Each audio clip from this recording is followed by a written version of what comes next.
Yo, yo, yo, what's up, everybody? Good morning and happy Tuesday. DK Show coming to you from the TDS Sports Talk Studios this morning. Appreciate it. Appreciate you making us a part of your start. If you are already up and at it, whether you're listening on the radio dials, 105.1 FM, 790 AM, streaming it up online, sportstalk1051.com. You've got the YouTube app, YouTube stream up and rolling, the Wisco Sports App.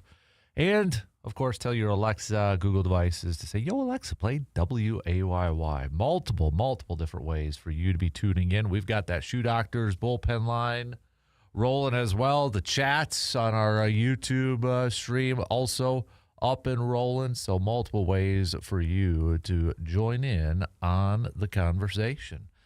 What do we have on our game plan for us this morning on a Tuesday? We'll revisit the trade that broke while we were on the air yesterday. Brewers trading Caleb Durbin and practically every single one of their third basemen. We did get to hear from Matt Arnold yesterday, so we'll tell you some of the comments that he had to say about the move and such. So last night on our Sports Talk 105.1 Facebook page for our Post-Class Amir 715 Speaks poll question, I threw it out there with the trade. Straight up just asked, do you trust what the Brewers' plan is? Do you trust, Pat Murphy and Matt Arnold that they're going to be able to figure out this third base? I got to tell you, I am really surprised how one-sided the poll went. 94% of you saying yes.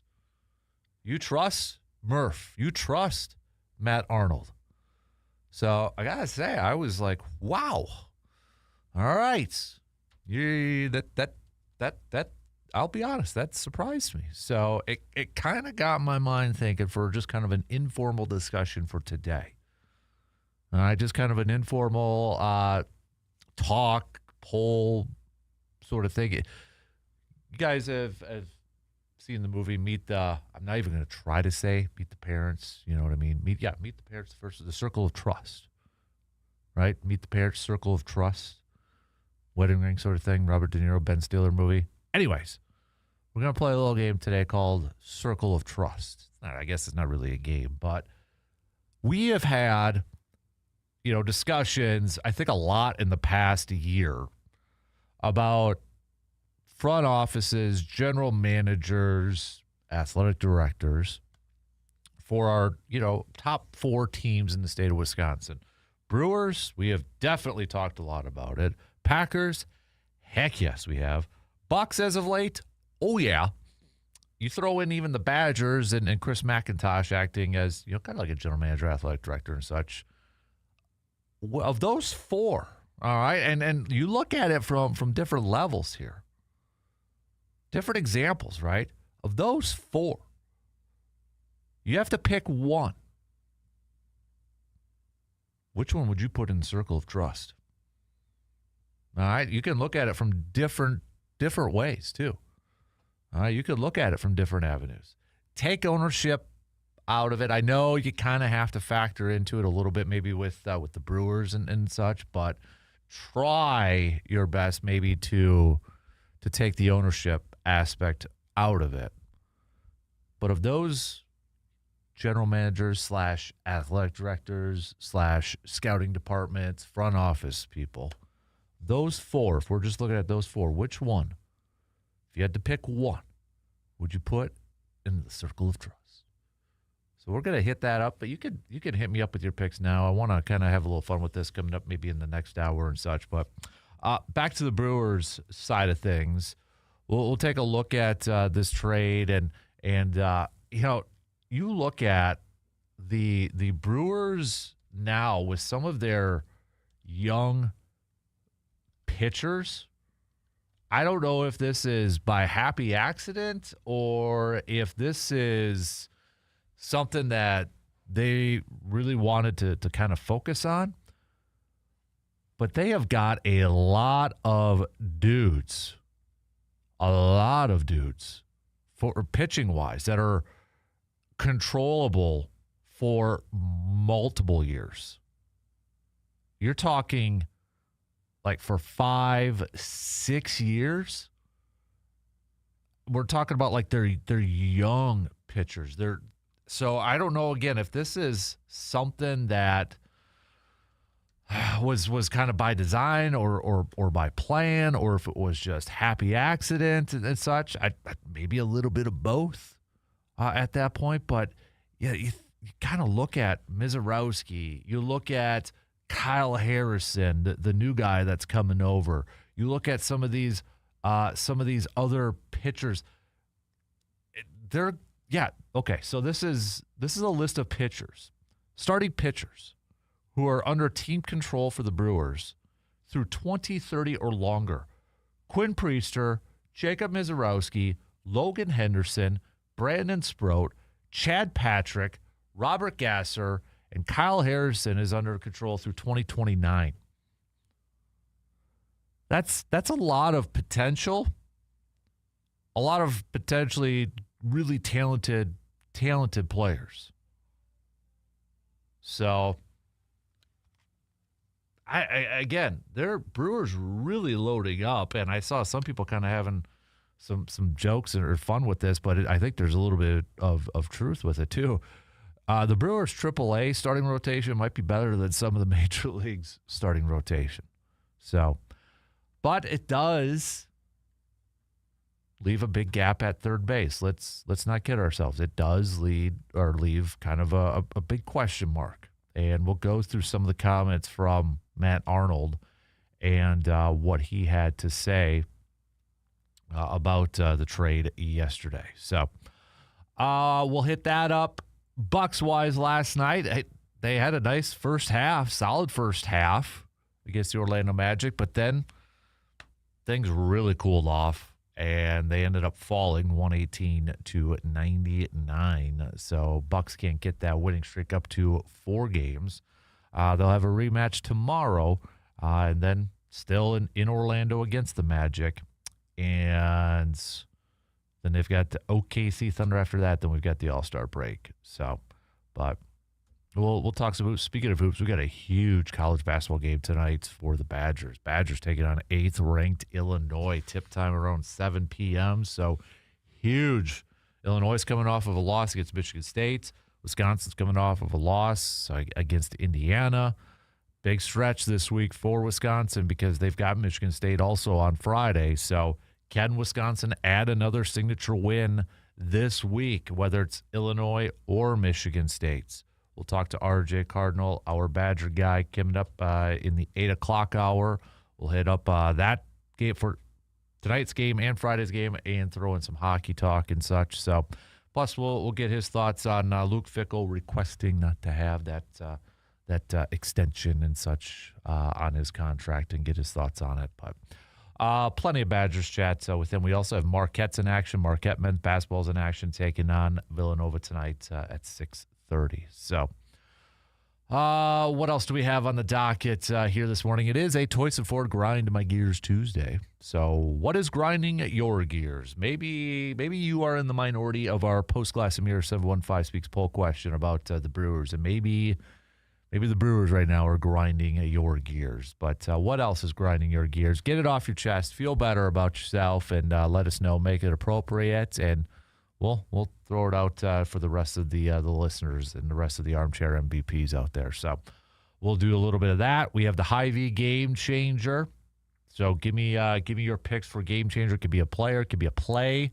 Doesn't have to be the best play. Doesn't have to be like a top 10 sort of thing. But give me your picks for your Game Changers. All right. So we'll hit that up coming up as well. So lots to get to here this morning. Let's jump right into it. We'll take our first break and then get into this Brewers trade. I know we talked a little bit about it yesterday because it broke while we were on the air, but now we've got comments from Brewers general manager Matt Arnold and such. Dust has maybe settled a little bit here. Is there potentially another move to be had by the Brewers and such? Well, we'll break it all down, all right? Send us your thoughts. Hit me up with a quick message, 715-830-1912. We'll We'll take a quick break and get things rocking and rolling here this morning. Coming up after these quick words.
When joint pain, stiffness, or injury affects your daily life, just turn to Chippewa Valley Orthopedics and Sports Medicine. Their experienced physicians and care teams provide comprehensive orthopedic care for shoulders, hips, knees, backs, and more, focused on helping you move comfortably again.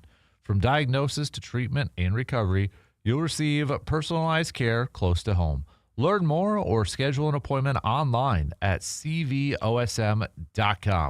Chippewa Valley Orthopedics and Sports Medicine, expert care to help keep you moving. All right. Let's jump right into it. Leading things off this morning, revisiting the trade that happened yesterday, the Brewers sending practically their entire third base depth chart outside of, if you want to count Jory Ortiz in there, but Caleb Durbin, who finished top 3 National League Rookie of the Year, Andrew Monasterio, Anthony Siegler, a competitive balance round B pick, all going to Boston for left-handed pitcher Kyle Harrison, left-handed pitching prospect Shane Drohan, and infielder David Hamilton. So Kyle Harrison is the big piece coming back to the Brewers here. He's the big one. He is a former number one prospect and such, and he originally was with the Giants, but he was shipped to Boston last year as part of the Devers trade, Rafael Devers trade that happened last year. So it's another pitcher added to this arsenal for the Brewers. And when you look at it, the Brewers have some serious control for pitchers for the foreseeable future. You're talking about multiple pitchers, starting pitchers, under control until like 2030. Past 2030, Harrison is under control until 2029. Is this by design? Is this just a happy accident? How much of this factors into a potential work stoppage, uncertainty surrounding, labor negotiations and such? It's probably all the above. The answer is probably all the above, a little bit of each here. On one hand, you could look at it and be like, okay, Brewers are really set up for the next few years. Young, controllable arms, i.e. cheap, controllable arms too. Let's be real here. If they don't decide to try to extend any of these guys, they're going to be cheaper than going out and bringing in, some free agent pitchers. And we know that they will never, ever, ever, ever at this point pay top dollar for starting pitchers. They're just not going to do that. Brandon Woodruff making $20-some million is the exception to the rule here at this point. But is that part of the plan? I think there's a little bit of truth to that. I think that they're looking at this. Let's load up on arms, and knowing that we are never going to be players for big time arms and free agents, and having those guys signing them to long-term extensions or anything like that. I think that's part of it. No question. I do. So on one hand, that's exciting to kind of look at and see, okay, there's a good chance that the Brewers' starting pitching staff is set up for years to come. That's one good thing to kind of look at this. Like, okay, maybe they're good to go for the next few years, and that's something that maybe they don't have to worry about or really kind of have to address year after year. All right, that's one thing. I could get on board with that. The head scratcher is, what are you going to do at third base? Caleb Durbin, top 3, rookie of the year. Andrew Monasterio, guy that, gave you some flexibility as a backup once in a while. Defense wasn't maybe all the greatest in the world. Not bad at all by any means. I think we kind of get caught up compared to a Terang and an Ortiz. He's not as good of a defender. But, there was times last year Monasterio was getting ABs over Ortiz because Monasterio was a better offensive option, for crying out loud. Siegler, just I think kind of thrown in there and such. But it does look at, you kind of look at the depth now of that position, and you kind of question, what is the Brewers playing here for third base? Matt Arnold's chatted a little bit with the media and said, he did say they're still open to adding to their infield mix, but they like the players they have. They said they'll work, Jet Williams into the rotation. He'll get some reps at third base. Also said, kind of pointed out some of their minor league arms or minor league players. Did also throw out the possibility. He said he envisions Sal Frelick as being their starting right fielder, but said that he might get some reps out there too. He might get some reps. I still feel like, this is straight up my gut, I still feel like there's got to be another move in play here. there's got to be another move. And this is not a knock on Caleb Durbin by any means, but, did we kind of see, and it may not be fair to say this about Caleb Durbin because it was just his first year, but what we saw from Caleb Durbin last year, I mean, is that kind of the peak? Is that what we're going to see from Caleb Durbin? Is there a potential to add more power, or is this just that's what you're going to get? That type of performance. That's going to be, the best of the best. I don't know if that's quite fair to Caleb Durbin, but it kind of feels like the Brewers maybe feel that way. It just kind of feels that way. So I really hope that there's still another move to be had.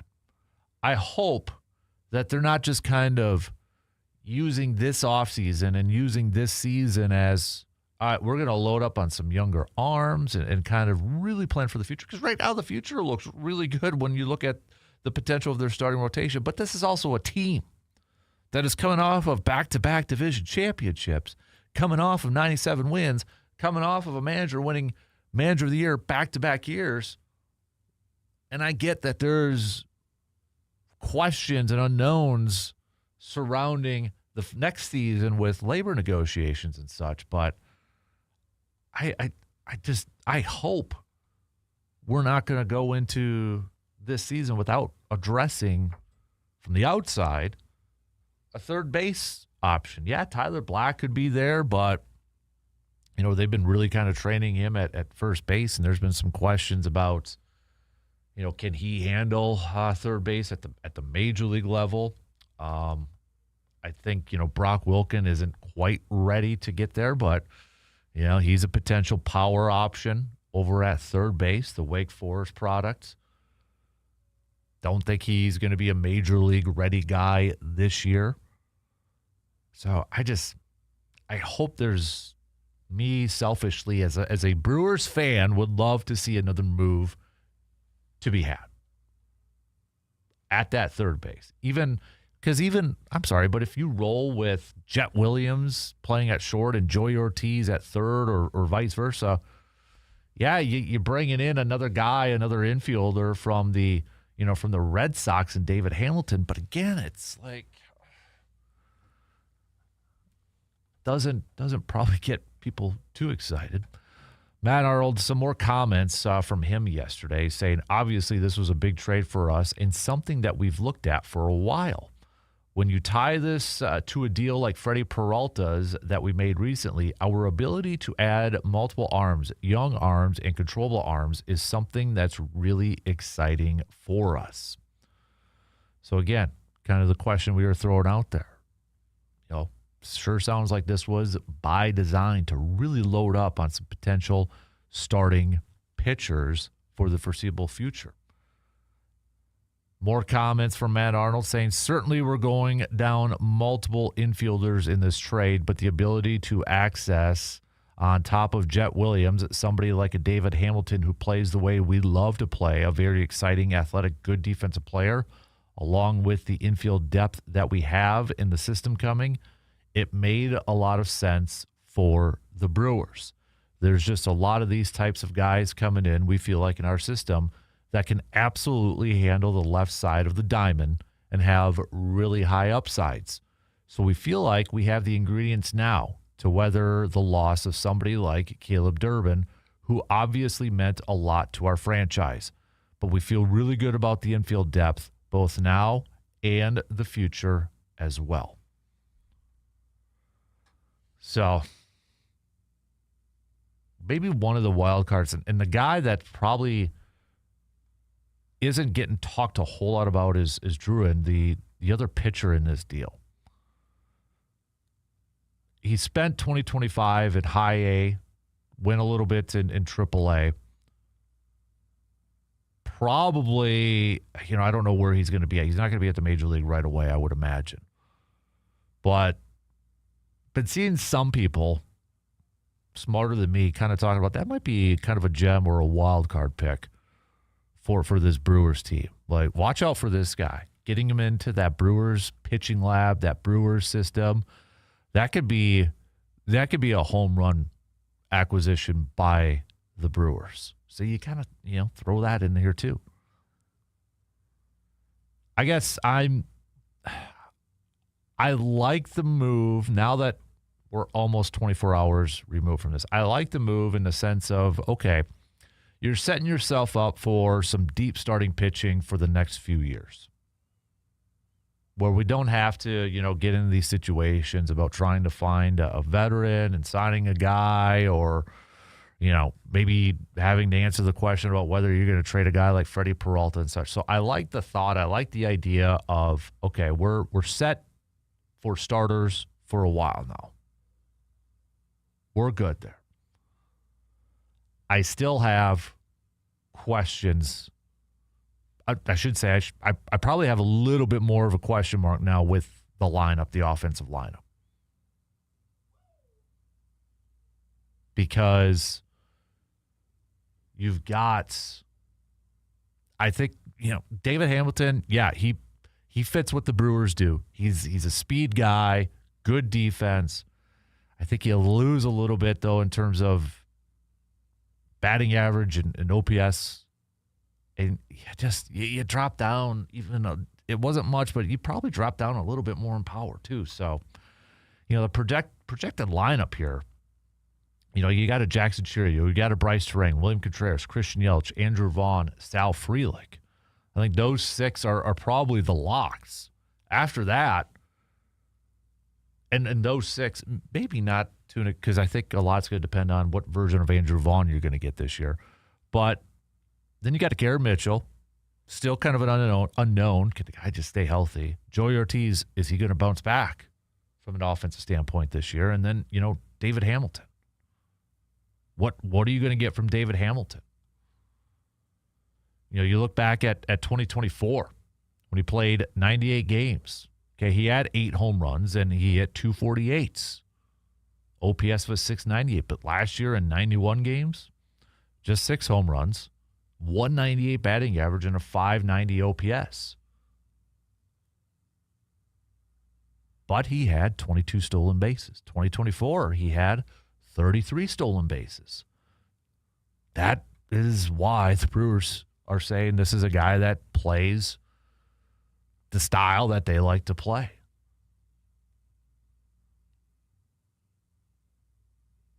So I guess the question is that maybe we have to throw out there, how big of a drop offensively is it from Caleb Durbin to David Hamilton?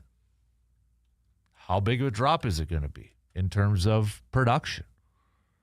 You look at Caleb Durbin's numbers last year, 256 average, 18 stolen bases, 11 home runs. If we this may not be the best way to go about it, but maybe look at David Hamilton's 2024 season and compare it to Caleb Durbin's season from last year.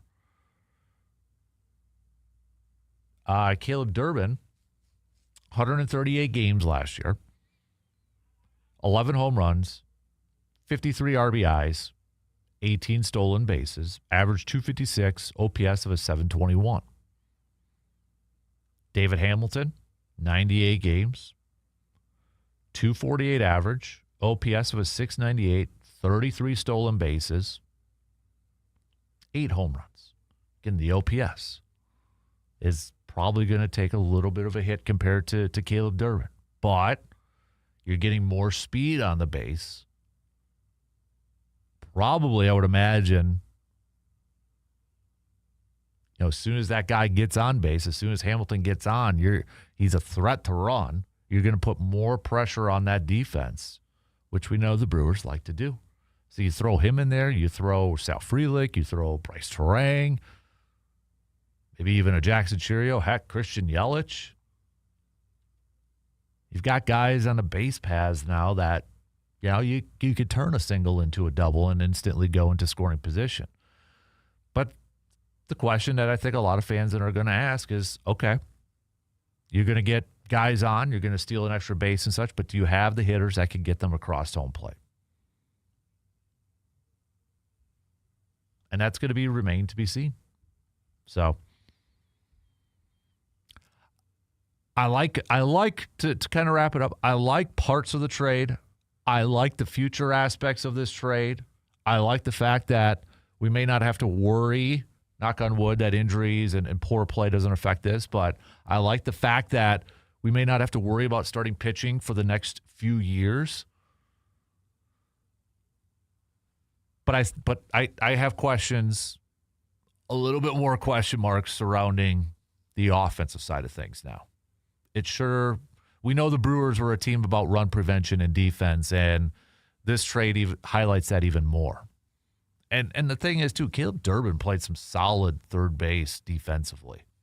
Guy that was mostly a second baseman and such, to go over to third, and thought he got better as the season progressed defensively at third. So I still think there's going to be another move.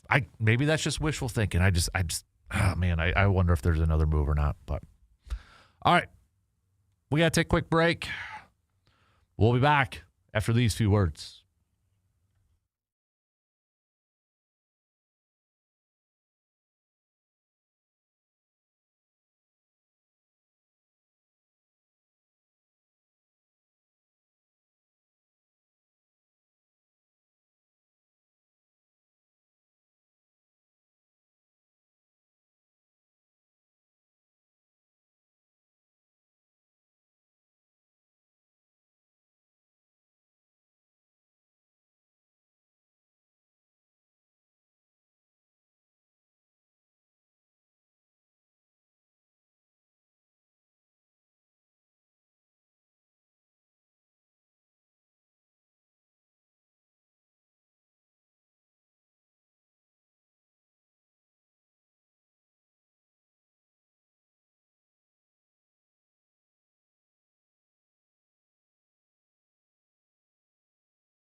If you're thinking about new floors, there's one name in the Chippewa Valley that homeowners know, and that is Carpet City Flooring Center right here in Eau Claire. So if you've got a tax return coming and you've been thinking about maybe upgrading the flooring in your space, maybe finally putting together that man cave and such, well, you need to go check out our friends at Carpet City Flooring Center in Eau Claire. From soft, comfortable carpet to durable luxury vinyl planks and tile, Carpet City Flooring Center has flooring options designed for real homes and real life. Whether you are updating a single room, finishing a basement, or remodeling your entire home, their experienced team helps you find the right flooring to match your style, your needs, and your budget. You'll get knowledgeable guidance, quality products, and professional installation. Where do we get? All in one place. Sorry, I got sidetracked there. No confusing choices, no high-pressure sales, just honest advice and flooring that you'll feel good about for years to come.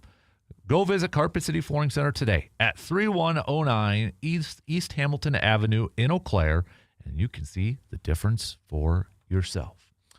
Continuing to chat some Brewers and such with the kind of recapping, or I should say revisiting the trade from yesterday now that we are nearly 24 hours from when it first went down. Let's take a quick phone call on that Shoe Doctor's bullpen line this morning and say good morning to our friend C-Bomb. Good morning, C-Bomb. How are you? Good morning, El Capitano. You know, it's a little depressing being now that football season's over, but to have a little Brewers news right away in the off season, that's a good thing to start baseball with, right? Yeah, not bad, man. I did not expect this to happen at this point in time, but what are your thoughts on the Caleb Durbin trade? Well, you know, first off, we love Caleb Durbin, or we love Durbin, right? I mean, the fans embraced him. He was fun to. You still there? C-Bomb, did we lose you? C-Bomb. We lost C-Bomb. C-Bomb, if you can hear, give us a call back. Must be going through a dead time or something over there, but I don't know. All right, well, we'll see if C-Bomb gives us a shout back there too. So, but you can send us your thoughts if you'd like on the Caleb Durbin trade. All right, hit us up on the Shoe Doctor's bullpen line, or you can hit us up with a quick message on YouTube as well, just kind of revisiting the trade from yesterday. Maybe after 24 hours, do you feel a little bit better about it? Do you feel worse about it? Do you feel about the same from when it first went down? I think, you know, when it first popped up yesterday, there was a lot of surprise, I think, from definitely from me. I was caught off guard because I kind of thought Caleb Durbin was a guy that I guess I never imagined him potentially being traded and such. And especially when you factor in that all their third basemen were traded and such. So that's what probably surprised me the most. But then, you know, kind of take a little bit of a step back and look at everything they got in return. Kind of like it a little bit better. Let's try again. C-Bomb, are you there? I am here. I apologize. You know, there is a cell tower right by Menominee, and you lose signal right next to the tower. I don't get it. Yeah, I know what stretch you're talking about, dude. That's okay. I'll tell you what, I don't know where we were, but all I know is I loved Caleb Durbin, but I think this trade works out for the Brewers. I think it's, you know, they squeeze blood out of a turnip every year with their pitching staff, you know, and I think, you know, you touched on it. They've got control now, right? They got pitchers that, you know, hopefully they can get through this labor dispute and have them for a few years on the cheap. So it remains to be seen, but every year they seem to make the right moves. Right. How concerned, though, are you with the hole at third base? Or do you know, kind of to our poll question that we posted up last night, do you trust the Brewers and Matt Arnold and Pat Murphy to figure it out? You know, they haven't. Pat Murphy and Matt Arnold have not disappointed, so I trust that they've got a plan. You know, it'd be nice to have a little bit of pop in the lineup from that position, but, you know, at the end of the day, it's about scoring runs. They can play small ball. They've proven to be able to fill holes. we have a question every year. What are we doing at third base? So Yeah. I'm not overly concerned about that right now. Yeah. No, good point. Well, speaking of trust, I got to ask you this. I don't know if you heard it in the beginning, but coming up next hour, we're going to do a little circle of trust of all the front offices, GMs, athletic directors here in Wisconsin. That's Badgers, that's Brewers. I know you're not the biggest hoops fan, but Bucks and then Packers. Which front office group do you trust the most right now in Wisconsin? Matt Arnold and the Brewers. I mean, they've done it year in, year out for the last decade, and they do it with the smallest payroll and the smallest market in the major leagues. You know, Green Bay, obviously they have a great front office, but you know, I texted it in yesterday. It's been, you know, Brett Favre's Super Bowl we're as close to Brett Favre winning a Super Bowl as we were to Bart Starr winning a Super Bowl when Favre won his. So it's, you know, we've been good, but we haven't been great, you know, and the Brewers are on the doorstep of having some great seasons, and every year we count them out, and every year they're there in the postseason. So until they make a move that just duds, I'm going to keep trusting what they're doing. All right. Interesting. So, okay, C-Bomb, hey, appreciate the phone call. Drive safe, okay? Hey, thanks for taking the call. Have a great day. Take her easy. Thanks, Dan. You got it. There you go. There's C-Bomb hopping off on that Shoe Doctor's bullpen line. So coming up next hour, we'll have a little fun kind of banter and debate. But hit me up with which front office are you putting in the Circle of Trust Wisconsin edition? Is it the Bucks? Is it the Badgers? Is it the Brewers? Is it the Packers? Which one do you trust the most? All right, I get it. It's different sports. It's different teams and such. But which one would you trust the most to essentially build a contender, a championship contending team? All right, let me know.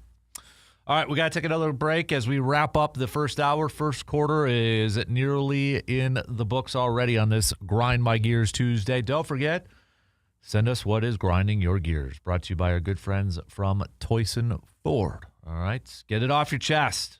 Feel better about yourself. What's grinding your gears? Let us know. We'll take a quick break and wrap up the first hour coming up after these quick words.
If hunting season means something to you, it's time that you knew about Tilden Gun. Located right here in the Chippewa Valley, Tilden Gun is built for hunters who take their time in the woods seriously. From deer season to waterfowl season, turkey season, and everything in between, they carry a strong selection of firearms, ammo, and gear trusted by Wisconsin hunters. So whether you're sighting in for opening day, upgrading your setup, or maybe looking for that perfect Valentine's Day gift for that hunter in your life, Tilden Gun delivers the experience that you could count on. This is a place where hunters are treated like hunters with honest, knowledgeable staff and quality equipment. Stop on in and see them today at 12427 90th Avenue in Chippewa Falls, or check them out online at tildengun.com.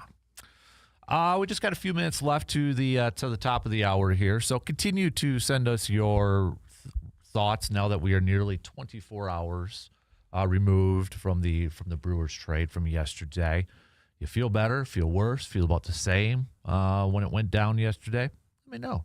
Also, don't forget to send me your Grind My Gears Tuesday, brought to you by Toyson Ford. It is also a Gamechanger Tuesday. So what play, what player, what moment do you think qualifies for our Gamechanger of the week? Let us know. All right. Again, it doesn't have to be the best play. It doesn't have to be, the best, best game or anything like that. Just a moment that maybe you think changed the game. Coming up next hour, we'll have a little fun and kind of play a little circle of trust. All right. Of the 4 front offices, GMs, athletic directors, however you want to call them, which one do you trust the most? Brewers, Packers, Bucks, Badgers. We'll even throw the Badgers into this. Which one do you trust the most? All right, let's have a little fun with this coming up in the next hour or so. We're going to talk some Badgers with Mr. R.J. Cardinal. In the 8 o'clock hour, we got a big Badger basketball game tonight as the Badgers will be taking on the Fighting Illini of Illinois in Illinois. Both teams coming off losses. Wisconsin coming off of a loss against Indiana, and then Illinois coming off of a loss against Michigan State. But this is a big week for the Badger basketball team to try to capture another signature win to improve their chances of securing a spot in the national tournament. So we'll talk about that. We'll talk some hockey, and we'll talk about Luke Fickell denying that customary one-year extension, all with R.J. Cardinal coming up in the 8 o'clock hour. We'll talk some hoops with the Bucks as well. Bucks falling last night to the Orlando Magic.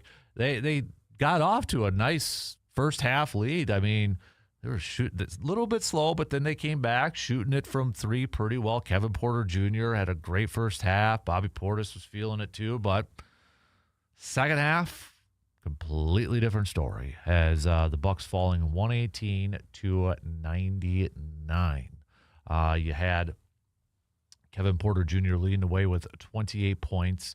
Bobby Portis, I mean, he was kind of cold in the second half. Didn't score anything in the second half. You had 15 from A.J. Green, 13 from Miles Turner. Ryan Rollins contributing 14 points as well. Cam Thomas in his debut playing 13 minutes, scoring 4 points for the Bucks. So Bucks have the day off today, but they're going to be right back at it tomorrow, taking on the Magic in Orlando. We'll wrap up the first hour. Good morning, Morgs. Hey, how's it going, Casper? Good. How are you? You're cold? You got a coat on. I got a hoodie. I got a short sleeve on underneath it. Yeah, but are you cold? It's a little chilly in here. It is a little chilly. Yeah, you never know what you're going to get when you walk in here, though. So you Grind My Gears Tuesday. I have a question for you. Obviously, as a sports person, you see uniforms, which, by the way, sidebar, what's your favorite uniform in the NFL right now? Packers off the table. Oh, Packers off the table. Affiliation, not team affiliation, just straight up objective. Favorite uniform fashion-wise? Can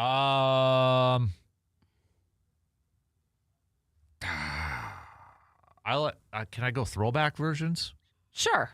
I like the 90s 49ers. I will say that. Okay. Yeah. But not the potato sack pants that the Packers pull out for their Acme. Hey, you said I can't go Packers, so the I'm potato following the sack rules. pants never I'm did following it. the rules. Worst uniforms. The worst ones have to be. Like, did you like the Seahawks green when they unveiled it? No, what bothers me is the Saints because their gold pants don't match their gold helmets. See, I've never noticed that. I Okay. usually don't care about that stuff, but that's very noticeable, and that annoys me. Well, obviously in sports you have uniforms, but what do you think about school uniforms? No. No, never. Because part of going to school is dressing up, and wouldn't you like to take the guesswork out of getting ready for school every day? I see how my kid dresses and how some kids dress, and I'm like, holy moly, that wouldn't have flew back in the day. Okay. Like the thing now apparently is compression pants and basketball shorts. Really? Apparently. Okay, because I'm seeing like a whole lot of comfy pants and Uggs going on. Oh, Uggs, yeah. Yeah. Yeah, So- Hudson wants a pair of Uggs. Yeah, I'm we like, got "You're that. 8." We got that in the Uggs going on. We have the socks and stocks, Birkenstocks and stocks. Oh, I hate that. Why do you hate that? See, you're grinding gears now. What bothers you about me stocks about and socks? Socks and sandals, no. Okay, Come on. Why are you wearing open-toed shoes if you're going to have socks on? That And- makes no sense. I know I'm not the only one out there that's had to physically this winter during 30 and 40 below remind my child to not wear sandals and socks outside in the winter. I just oh. Well, you Whenever I heated. see like college kids like you, oh my God, it doesn't make any sense. It doesn't make any sense. What if you got like some jacked up feet? I don't then wear closed-toed shoes. You got feelings. I mean, You got what's big the feelings. point? What is the point of having sandals if you're going to wear socks? Do you wear sandals? I wear sandals without socks. Okay. Yeah. So The that's only time it's acceptable is if you have slides and you're like transitioning, you have an off day from baseball. You know, like, okay, you're in a baseball Cleats and tournament. whatnot. Yeah, take your cleats off, put some slides on, you have your baseball socks on. That's fine. okay. But as going out in public and that's how you're going to, no, you need to check yourself before you wreck yourself. All right. Grind my gears topic number 2 today. 10 seconds. Is social media making us more or less social? More social, but not in a good way. Okay. And one more time for the cheap seats in the back, socks and sandals. No. Yes or okay. Just checking.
All right, second hour kicking off right now. Second quarter kicking off on this Tuesday morning.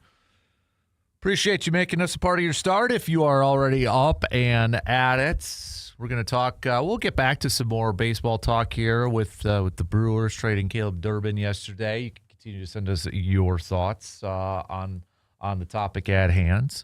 Hit us up, 715-830-1912. We also have the YouTube chat where Joe's over there. What up, Joe? We're going to talk some Badgers coming up next hour with a huge basketball game tonight for the Badgers taking on 8th-ranked Illinois.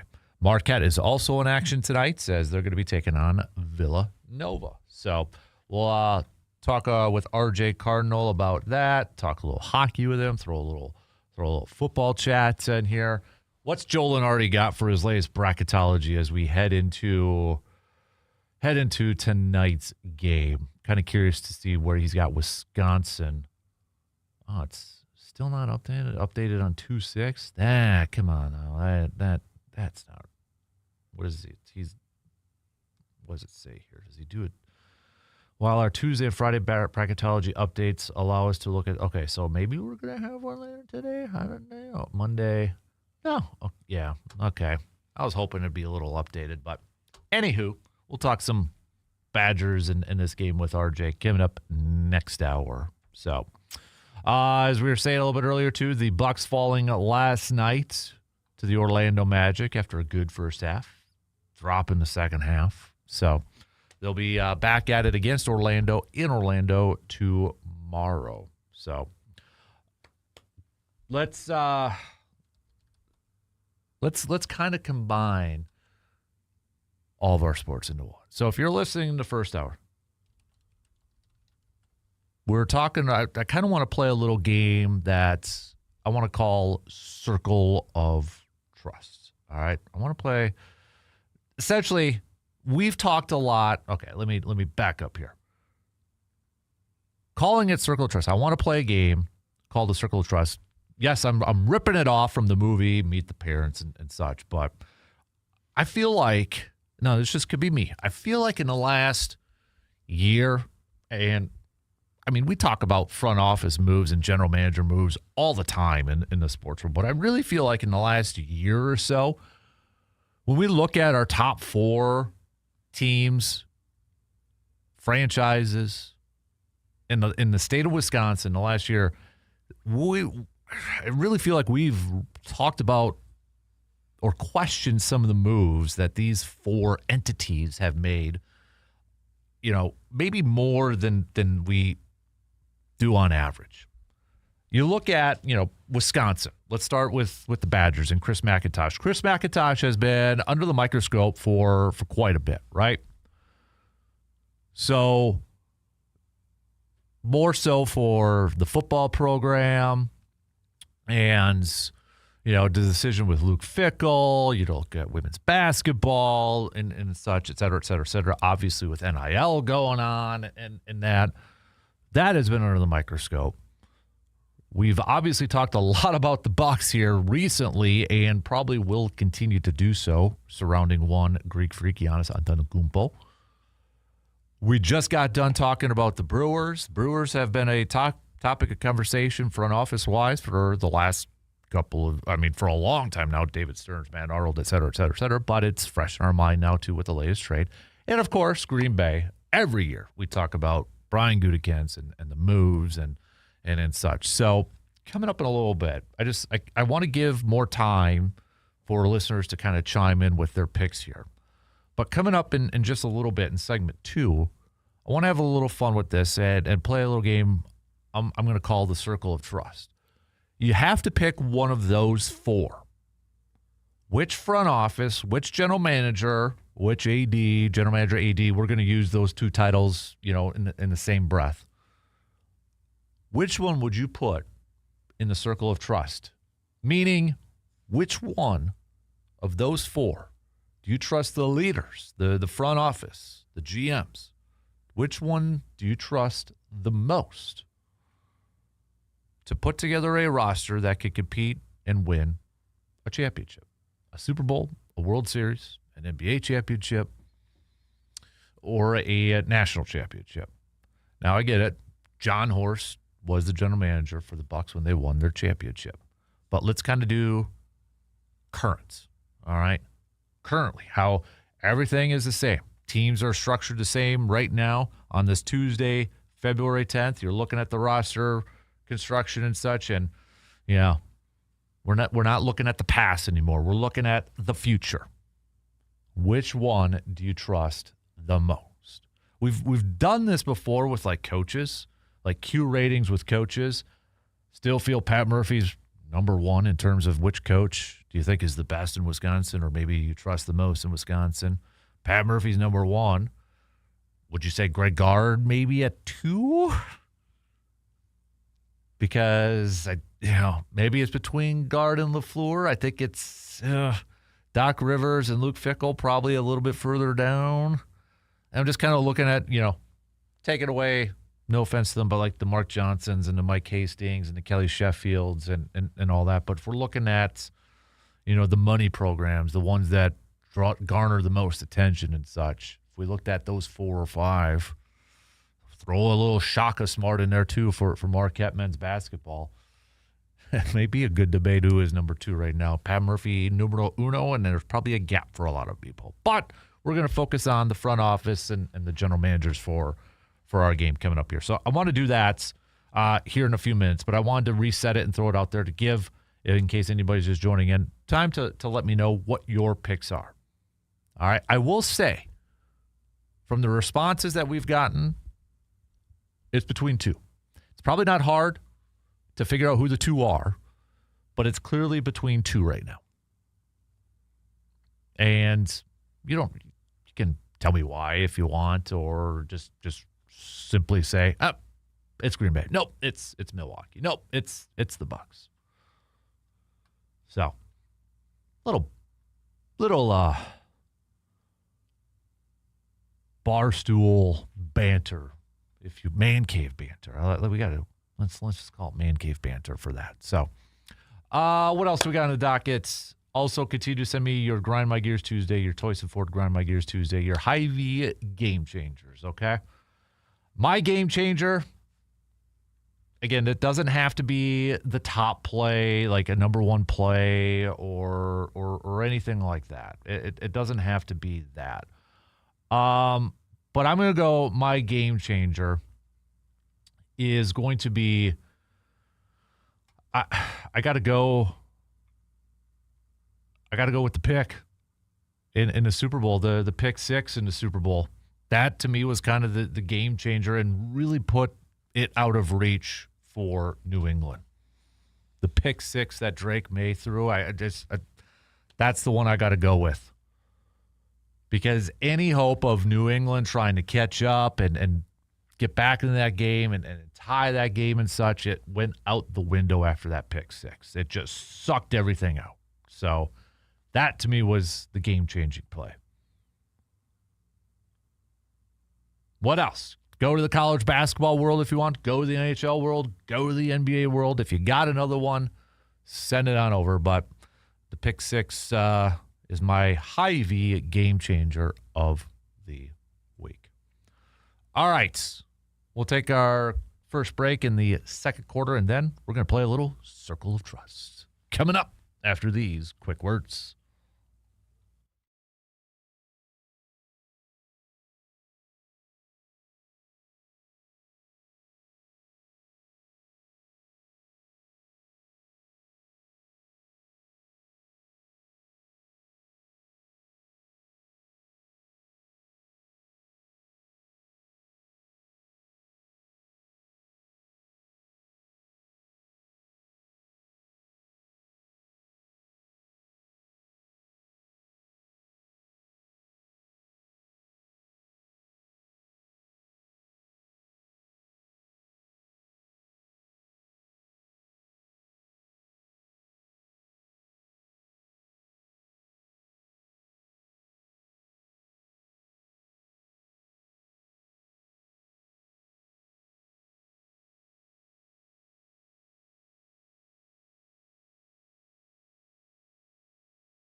When it comes to great meat, go where the locals go. That's Mike's Star Market in Eau Claire. From hand-cut steaks and fresh ground beef to quality roasts and specialty cuts, this is a true neighborhood meat shop and butcher that you can trust. Friendly service, expert cuts, and meat done right every single time.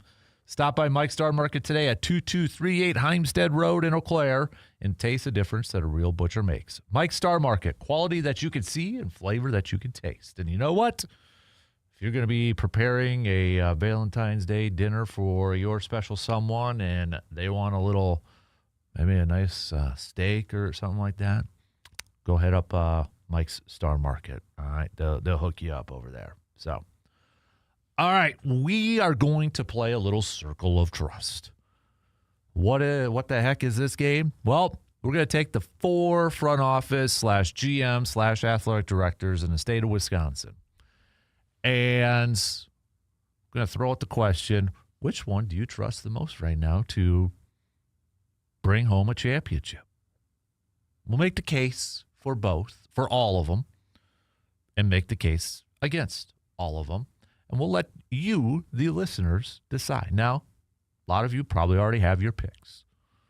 But I'm going to put my lawyer suit and tie on, and try to make the case for and the case against some of these. So let's start with the Milwaukee Brewers, because obviously with the trade of Caleb Durbin and such, they're at the forefront for a lot of us Wisconsin sports fans at this moment. So you look at what the Brewers, and we're looking at Pat Murphy and his crew. We're going to take away, for this exercise or for this game, let's take away coaching. Okay, let's take away the coaches. They're off the table here. We're straight up looking at the decision makers, the roster makers, or the program overseers, if you will. All right. So the Brewers, Matt Arnold. It's hard to argue with a lot of decisions that Matt Arnold has made since he has been the general manager for the Milwaukee Brewers. It's hard, right? Because a lot of them have worked. You look at guys like Quinn Priester. That trade seemed to have worked. You ship Devin Williams off to the Yankees, and you bring in Nestor Cortez and Caleb Durbin, and it felt like Brewers at least won that one, more so from Caleb Durbin, a top 3 rookie of the year. Well, now Caleb Durbin has been shipped off to bring in another pitcher. That remains to be seen how that's going to work out. But, you look at the Andrew Vaughn moves. You look at, some of the other moves and call-ups and trade acquisitions and free agent signings, et cetera, et cetera, et cetera. Ultimately, a lot of these decision makers are going to be graded upon or looked upon winning. How often do you win? And how close are you, or how close have you been to a championship? So, again, it is hard to argue a lot with what Matt Arnold has done with some of his moves. And I think he has definitely gotten a lot of trust from the fan base. In Matt Arnold, we trust. Because a lot of his moves, more so than not, have turned out to be pretty good. They've turned out to be pretty good. But they've won a lot of games in the regular season. Last 2 years, won back-to-back division championships. Last year, setting a franchise record of 97 wins. Right? But once they've gotten to the postseason,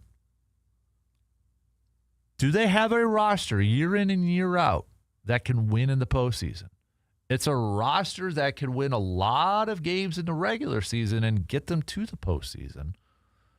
But when it comes to the postseason, to the playoffs, and to win a championship,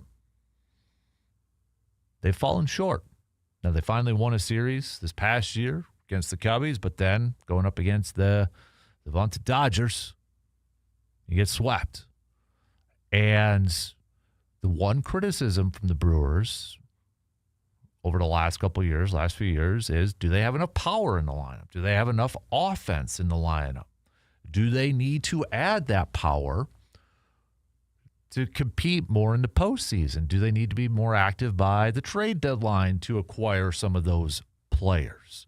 You know, so the seasons and they're like exceeding expectations again when they are into, you know, their respective seasons and such. And one criticism from fans has always been, can you make a move by the trade deadline and take advantage of this year? Now, again, I realize with the Brewers and such, a lot does come from ownership, okay, and budgets and payrolls. I understand that. And that probably should factor into this.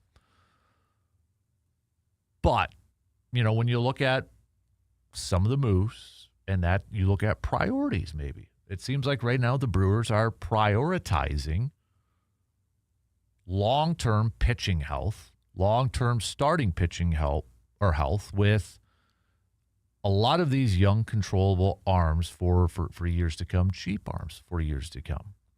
Is it the right mindset that the Brewers are building? The run prevention, playing good defense, playing maybe a little bit more small ball. You know, get on base, take that extra base. Defense and speed galore.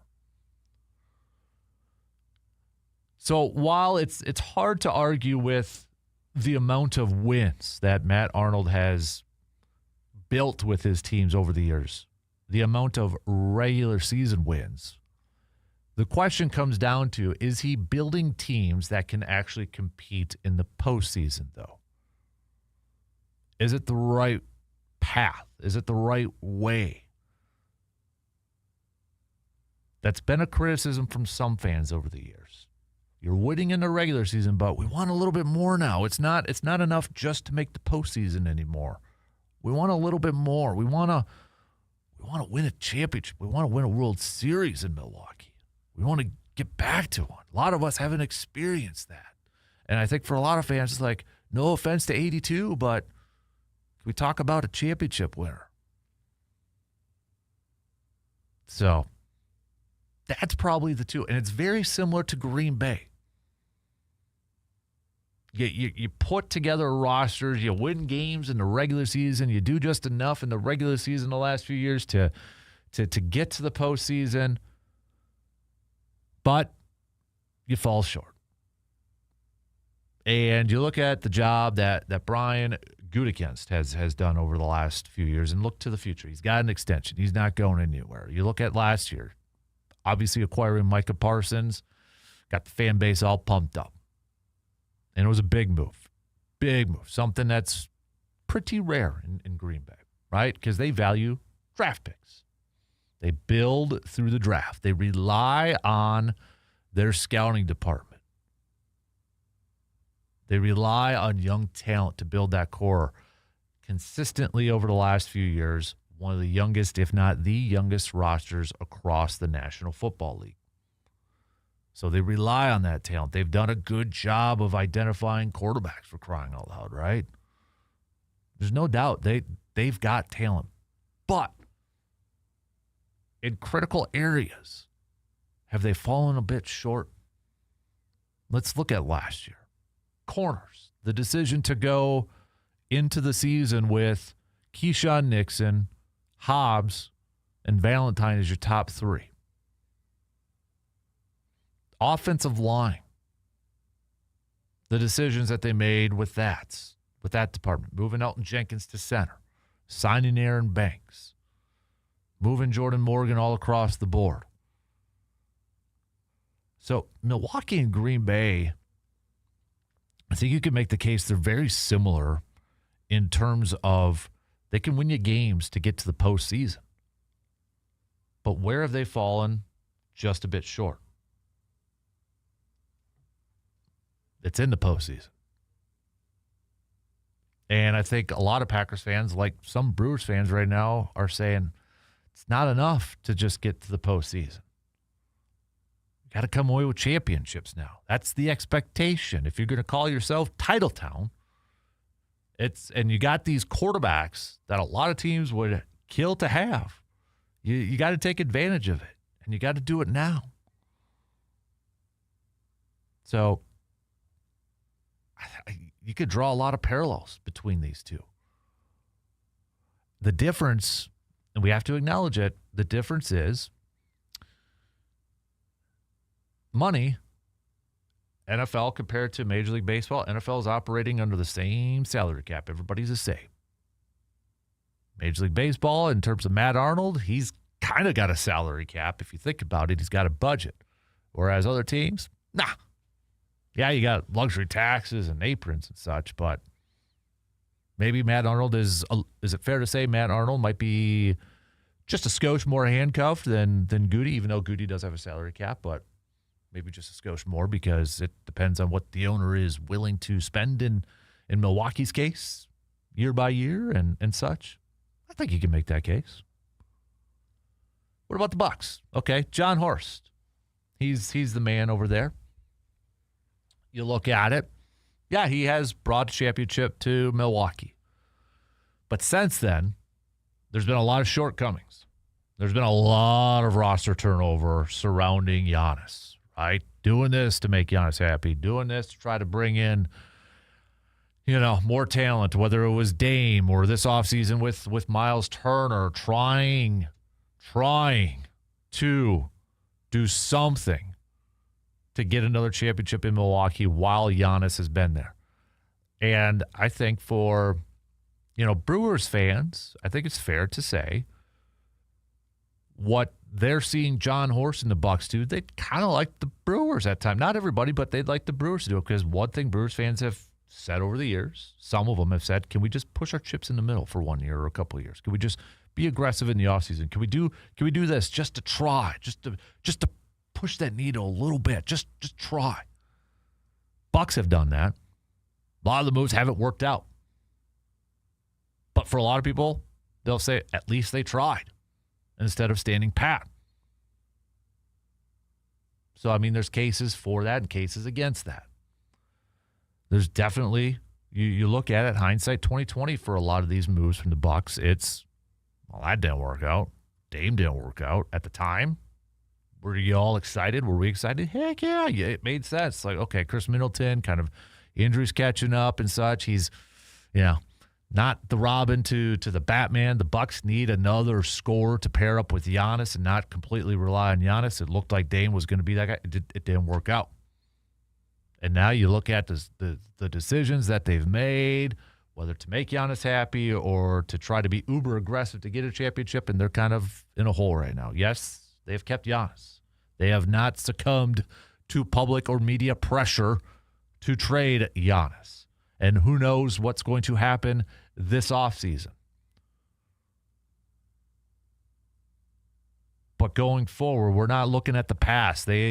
Horst has led them to a championship. We're not looking at that past. We're looking at the now and the future. Do you trust them to be able to bring another championship back when it looks like this year they ain't making the postseason? It might be a tough pill to swallow for a lot of people.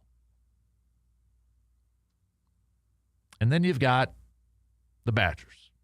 And this one obviously is a little bit different, although you look at the college sports world and you kind of see the NIL and now salary caps and divvying up cash to athletes and such. It's becoming more of a pro game than anything. But I get it. Athletic director different than general manager and such. So athletic director-wise, we're looking at the moves that they are essentially making from the coaching side of things, right? Or decisions on how to allocate NIL money and all that stuff. But obviously the big one here when we talk about Chris McIntosh and the Wisconsin Badgers is the football program. The decision to hire Luke Fickell over Jimmy Leonard. And let's rewind it. All right, just for this. At the time, I think the majority of fans were like, feel bad for Jimmy, love Jimmy, would have loved to have seen Jimmy get the job, but you were intrigued and like, oh man, but we got Luke Fickell, the guy who took Cincinnati to the college playoffs and such. Man, didn't think that was going to happen. That hasn't worked out so far either. Whether it's been poor NIL numbers, not able to pay players, such philosophy, coaching, that sort of thing. But you look at other sports too, Wisconsin women's basketball. Obviously Mike Hastings was a hire from from McIntosh. McIntosh did not hire Sheffield, did not hire Mark Johnson, did not hire Greg Gard. So can't really rest on those ones. We're just kind of looking at some of the coaching hirings to lead those programs. And McIntosh, I would probably say there's maybe not a lot of enthusiasm from Badgers fans or a lot of trust from Badgers fans going forward with that one. And I'll admit it's hard. It's hard to make the case for McIntosh right now, but maybe to take it from a positive aspect of this is, okay, you're saying you're going to put more money into the program. You're saying you're going to put more money into the football NIL program so you can, allocate more resources to such. And at least it seems like the football program did a decent job with the transfer portal, but we've been down that path before, right? 4-star recruits, 3-star recruits, 2-star recruits, 5, whatever, transfer guys in and out. We won't actually know until they get on the field, get on the court, and start playing. So maybe there's a little bit of excitement there, but I'll just say McIntosh is 4th on my list out of 4. There's been more questionable, poor decisions than there has been good or solid. 3 on my list is going to be John Horst. Just looking at it from the future, I think they've dug themselves into a deep hole that is going to be very hard to get out of. I liked the Cam Thomas signing. I like that they're, not succumbing to the pressure to trade Giannis and such. I just don't see a path right now where they can really get out of that hole sooner rather than later and try to compete for a championship. I don't see that right now. And the point that we didn't mention a little bit earlier, I don't get his thoughts on the coaches he's bringing in. That has been just a one mistake after the other. Maybe when it comes to Horst, John Horst, the question is which decision making has been the poorest from him? Has it been roster construction or coaching decisions?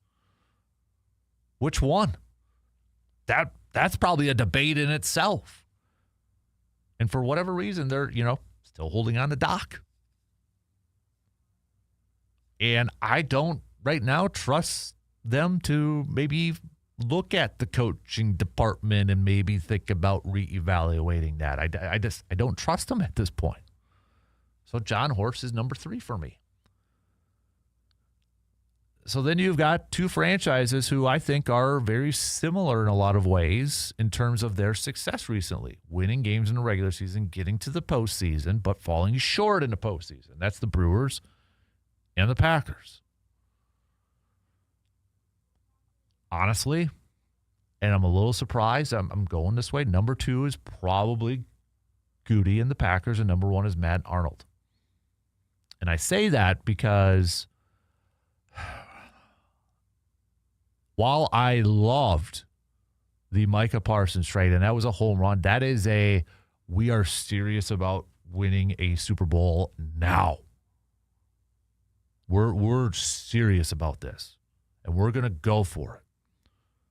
And a lot of his player acquisitions, drafts, trades, some free agents have worked out. I can't get over the Nate Hobbs and Aaron Banks one right now. And I don't know if that's going to come back to hurt them and kind of handcuff them in terms of some decisions going forward. Because I look at this roster right now, you need help on offensive line. You need help in cornerbacks. You probably need some more depth at defensive line. It's a slight advantage over Matt Arnold because I feel like Matt Arnold has made more, how do I want to say this? He has made more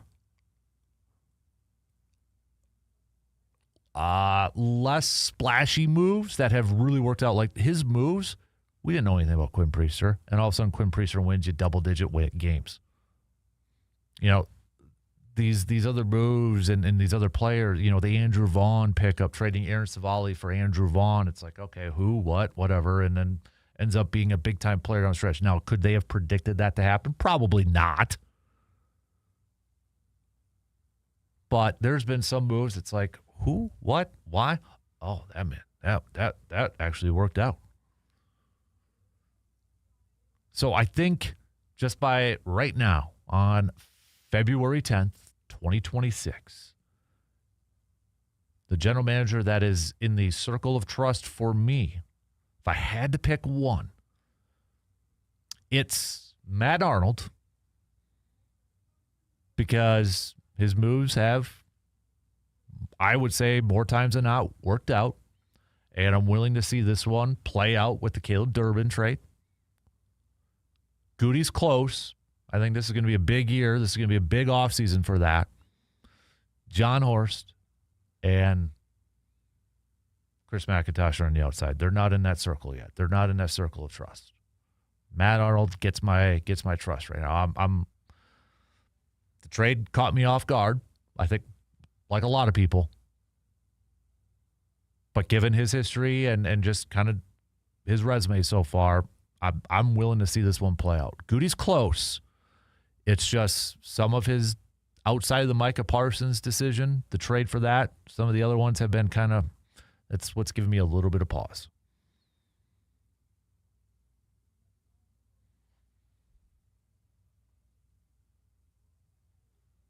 All right. Who is in your circle of trust now? We'll put it out to the rest of you. Let me know. All right. Hit me up with a quick text on that Shoe Doctor's bullpen line. We got to take a quick break. Back with plenty more after these quick words.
car trouble never comes at a good time, but with AJM Automotive in Eau Claire, they're always ready. From routine maintenance to major repairs, their experienced technicians can get you back on the road fast and done right. And if you're stuck, AJM Automotive also provides reliable towing when you need it the most.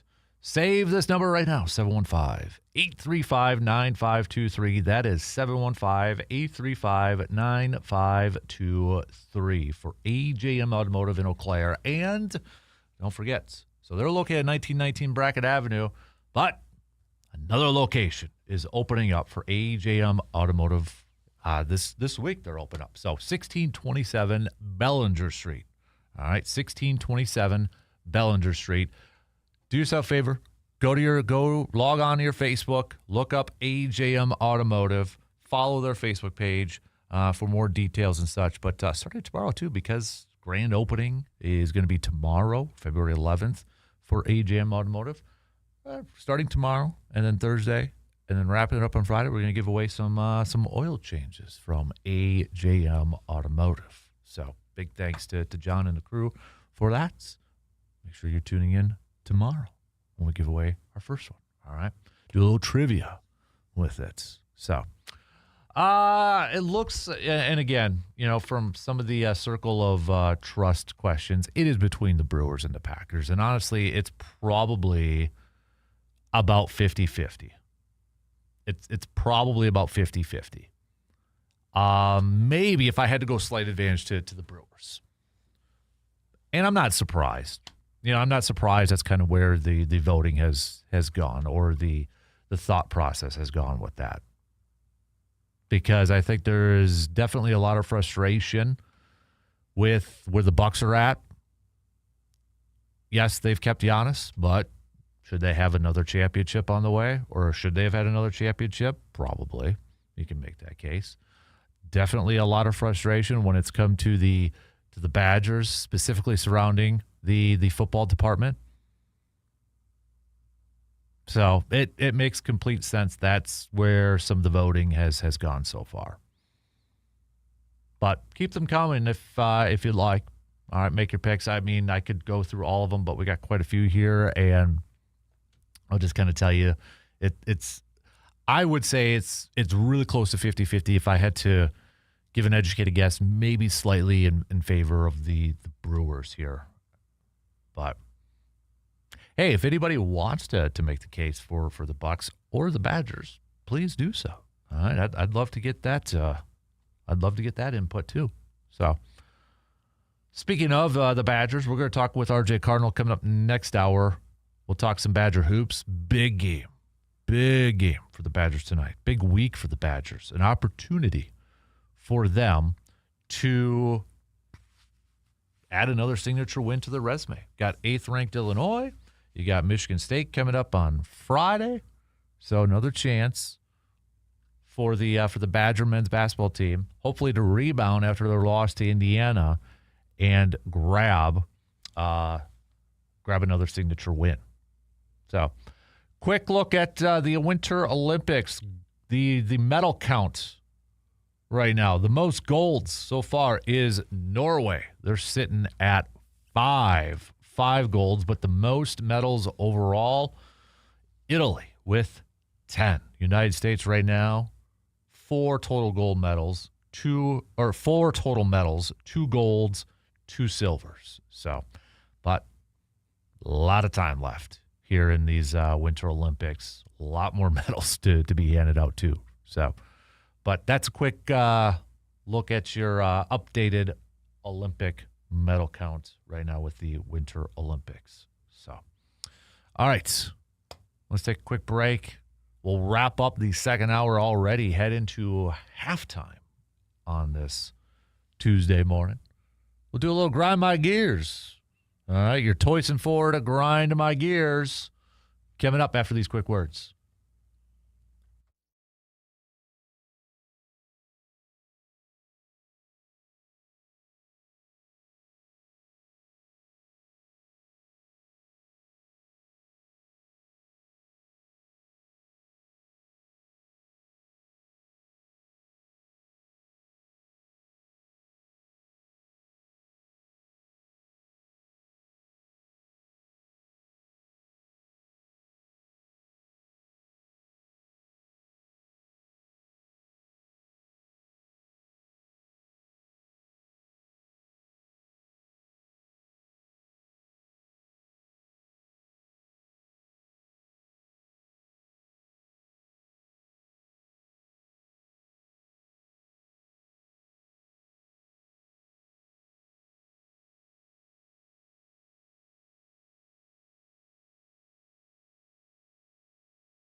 When it's time to shop, make it simple on yourself.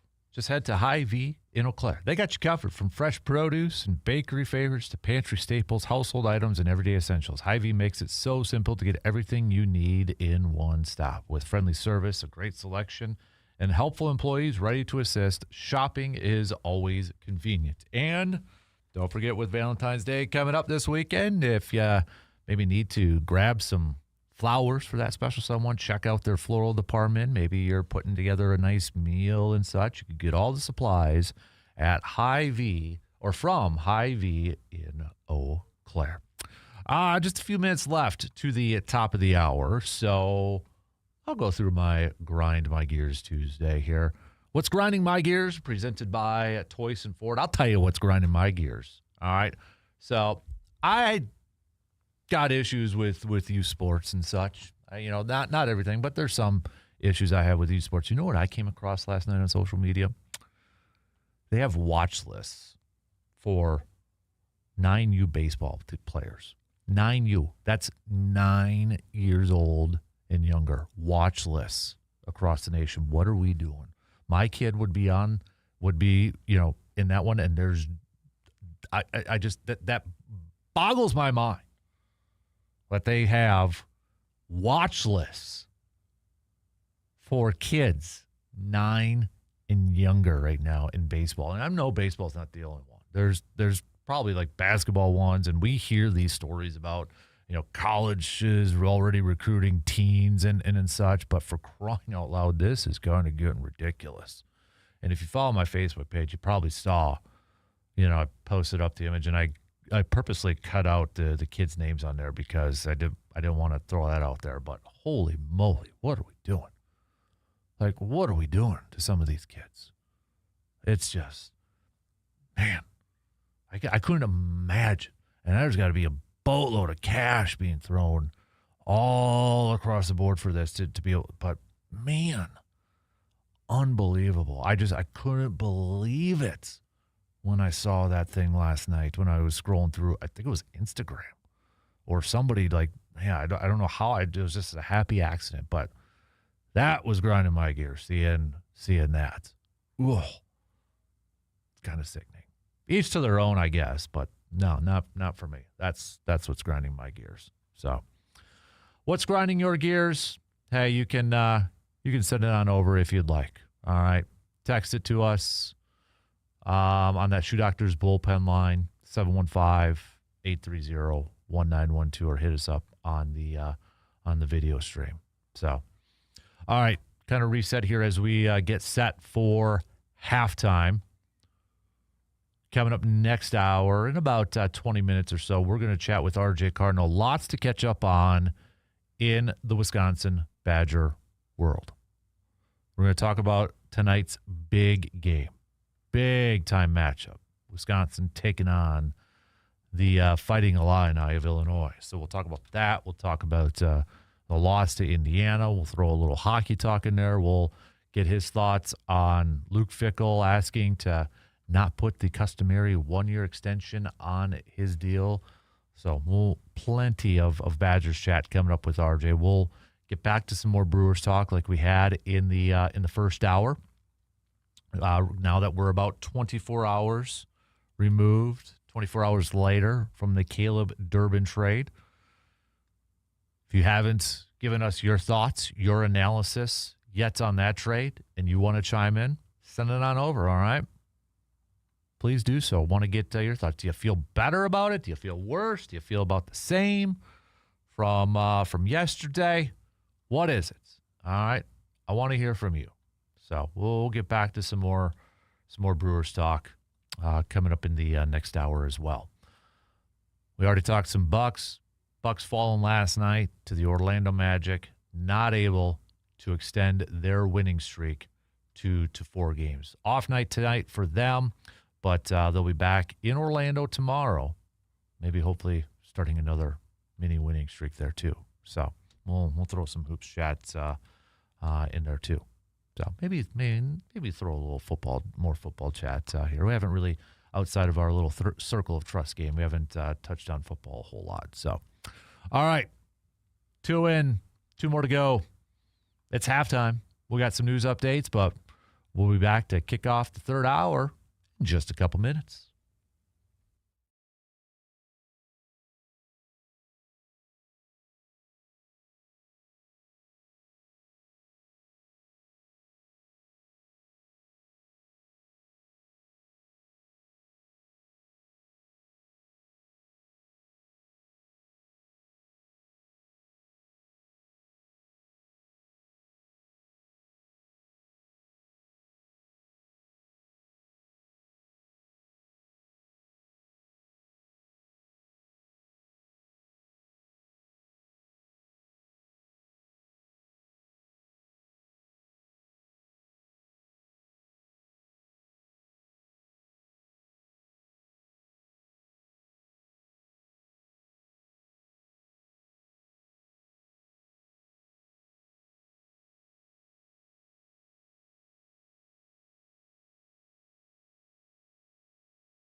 All right, third quarter is kicking off right now. Third hour officially underway. Thanks for hanging out with us this morning, peeps. Whether you're listening on the radio dials, 105.1 FM, 790 AM, or online at sportstalk1051.com. You got the Wisco Sports App. You got the YouTube video stream also up and rolling. Tell your Alexa to say, "Yo, Alexa, play WAYY." You got your Google devices as well. So, boatload of options for you to be tuning in. Coming up in about, let's say, 10, 15 minutes or so, we'll chat with RJ Cardinal. Lots to catch up on in the Badger world. So, we'll catch up with him here in just a little bit.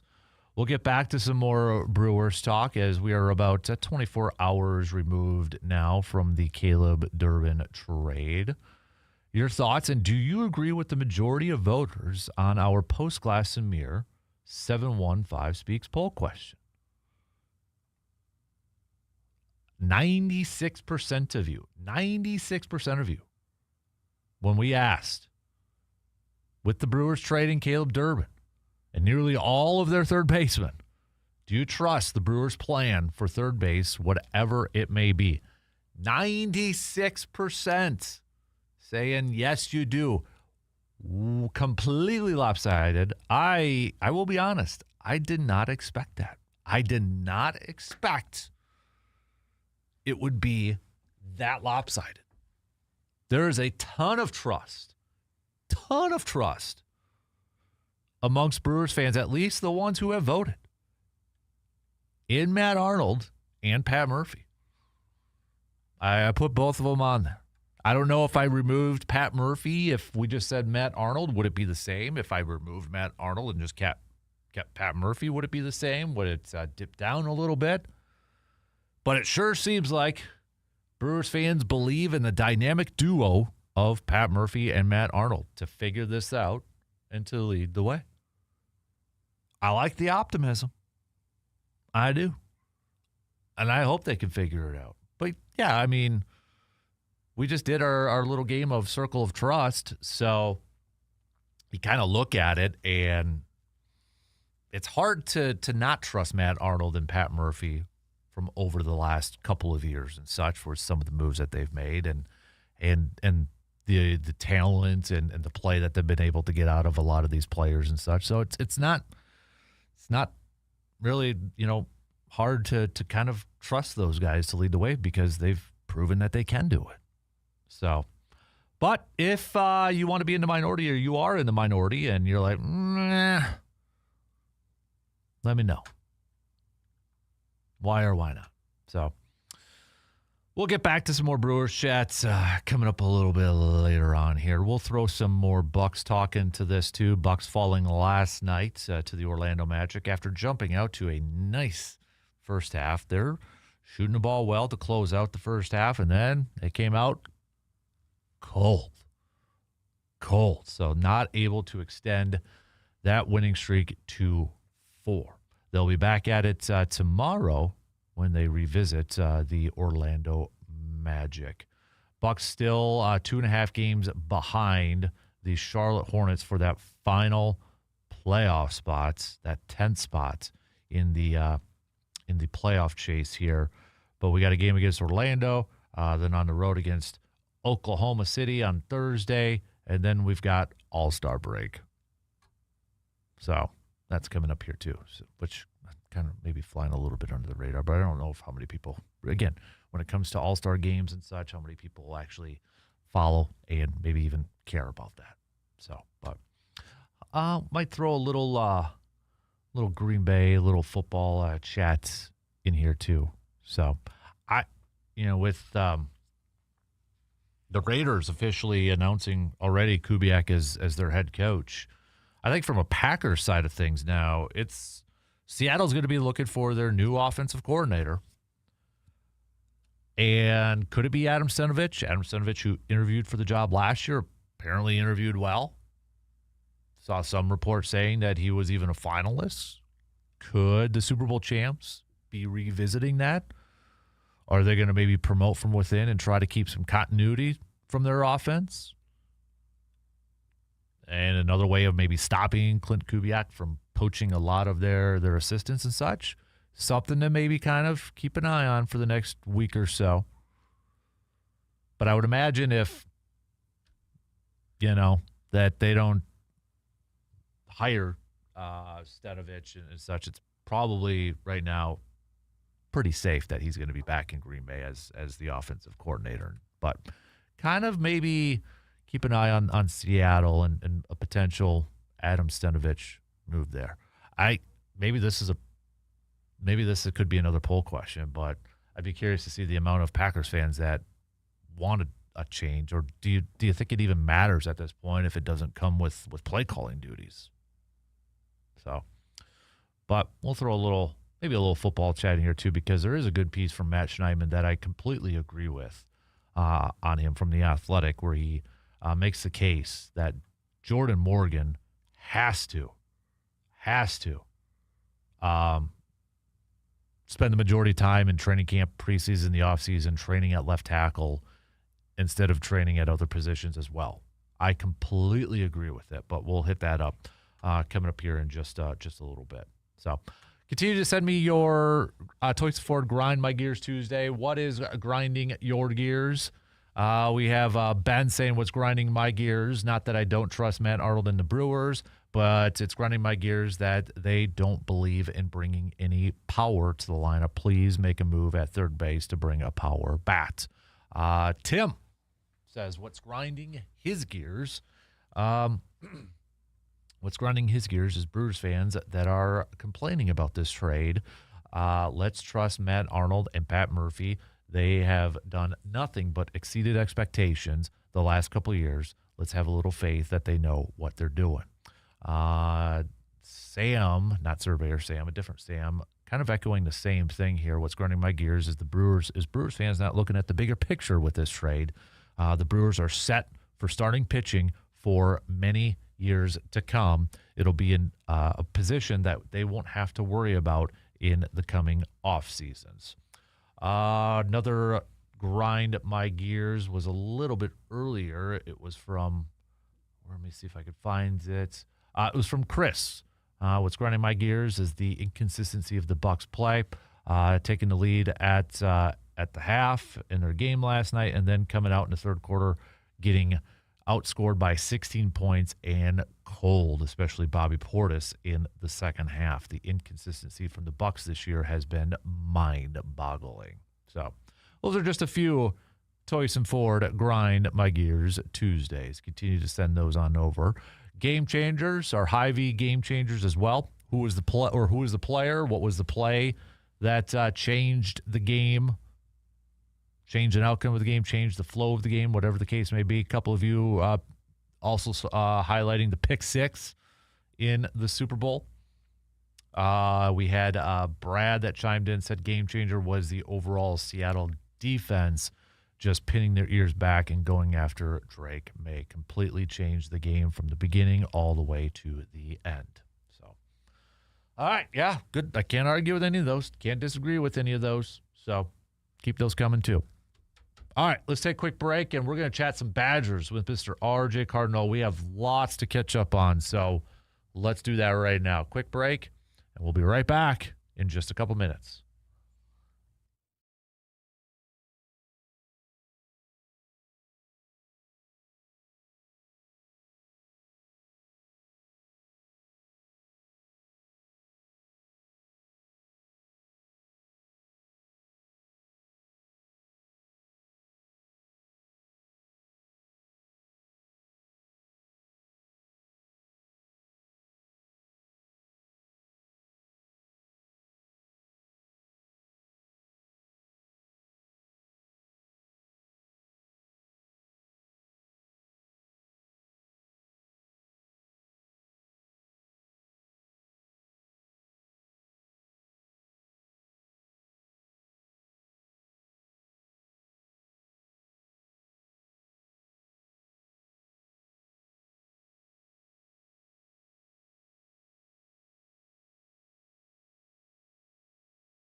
Got a huge Badger basketball game tonight as the Badgers looking to bounce back after their overtime loss to Indiana this past weekend. They're hitting the road to take on 8th-ranked Illinois, who's also coming off of a loss against Michigan State. So let's break it down. Let's talk some Badgers with our dude, Mr. R.J. Cardinal. RJ, obviously big game this week or tonight for Wisconsin, but also this week too. I mean, a big week for Wisconsin because Friday you got Michigan State here too. So let's go back to that Indiana game. First of all, RJ, how disappointing of a loss was that for Wisconsin? Well, like we were talking last week, when you look at that schedule, and we were talking about beating Ohio State, Indiana was coming up. It's one you needed to win as you headed into these next two against back-to-back top 10 opponents, where you have Illinois and Michigan State.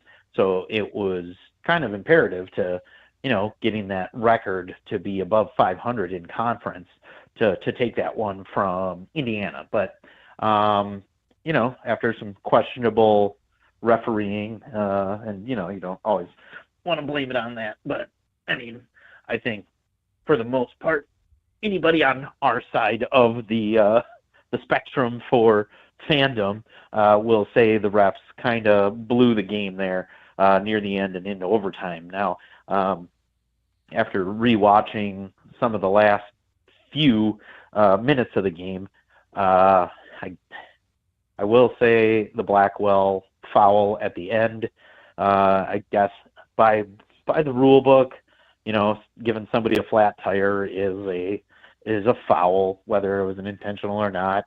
There's probably 9 times out of 10 it's probably not getting called, and I think the situation just exacerbated the reaction of fandom, where it really looked more like he just fell than was touched in any way, shape, or form. But the charge earlier, and then the offensive foul on Boyd as some guy was coming from behind and reaching in and somehow fell backwards while running forwards to catch somebody who was on a breakaway. There is some other calls that were much more egregious than that one that ended the game. But, I mean, put yourself in that situation, and you kind of reap what you sow. And in that scenario, it wasn't good for our side of things. But overall, you can't be too upset with anybody but yourself. Yeah, no kidding. So, all right, now you got Illinois tonight. Illinois is also coming off of a loss. I mean, just break it down. How big of a challenge is this for Wisconsin to try to go into Illinois and pick up another signature win that could do a lot to maybe solidify their tournament chances? Yeah, it's always been a tough place for Wisconsin to go in and play, no matter who's the coach, what year it is. It's just one of those gyms, much like over in West Lafayette, Mackey Arena, the Memorial. I think is it still Memorial Arena, or is they might have a corporate name on it now. But it's one of those gyms that's a tough place to play. Also, but because of the Orange Crush there, as well as Illinois has historically had some pretty darn good teams. But matchup-wise, it's one of those. I think mostly on paper, as you look at it, and not just the ranking, but it's a game that probably favors Illinois. So you're going to have to be that team who can't miss from 3 to give yourself a chance here, and play like you did against Michigan when you went into Chrysler Arena and stole one there. But it's definitely a game now as you look at it. I guess your saving grace is you have Iowa, Oregon, Washington, and Maryland coming up here after, or Ohio State, Iowa, but like after these 2. But I mean, you can't kind of be like, hey, let's just make it through these and get to games that we're favored in. This is really a resume builder, and I know in an interview over the weekend or late last week. But Gard was talking about all the things, the polls and the stats that help the committee seed the tournament, not look at to get into the tournament. And Wisconsin's like pretty high up in a lot of those criteria polls to help be seeded in the tournament, but they really have to put wins on paper to get here. And these next two games are going to be really tough. And I think, like I said, on paper, probably most matchups in this game are in favor of the Illini. Yeah, no doubt. I mean, when you look at this Wisconsin team, and I know we've kind of touched on it off and on, you know, I call it the big three: Nolan Winter, Nick Boyd, John Blackwell. Is one of the issues with this team is maybe just the inconsistency of who else is going to step up? Because you look at the Indiana game, those three, you know, did their part in the scoring department at least and such, but then it was kind of quiet after that. Do they need more consistency from outside of those top three if they want to, you know, not only get to the tournament, but maybe win a couple games and advance deep into the tournament? Yeah, I mean, you'd like to see a lot more consistency from some of your bench guys. So when they come in, they don't become a liability either in scoring or on the defensive end. But I mean, like, where I'd like to see more of Janicki do what he did last year.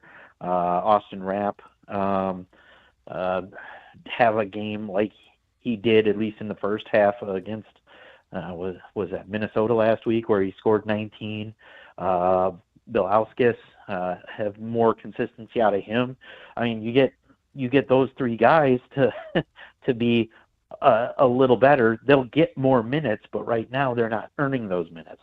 And you know, Carrington, he's becoming a guy like that, but it's still one of those really need to have those four, I think, in your rotation. And I know Wisconsin's kind of gone down to almost just 7 guys now, but in their rotation, but it's really something. Yeah, the bench needs to start contributing, and outside of those big three you were talking about, your starters, I mean, it's only 2 other guys, but really need to see more of a complete team effort, and I think that's been the issue all year, where that really hasn't happened except for a couple of games when you just see blowouts or, you know, you sneak a win out of Ann Arbor. But yeah, it's really one of those where you start getting a little angry at why can't you guys figure this out yet?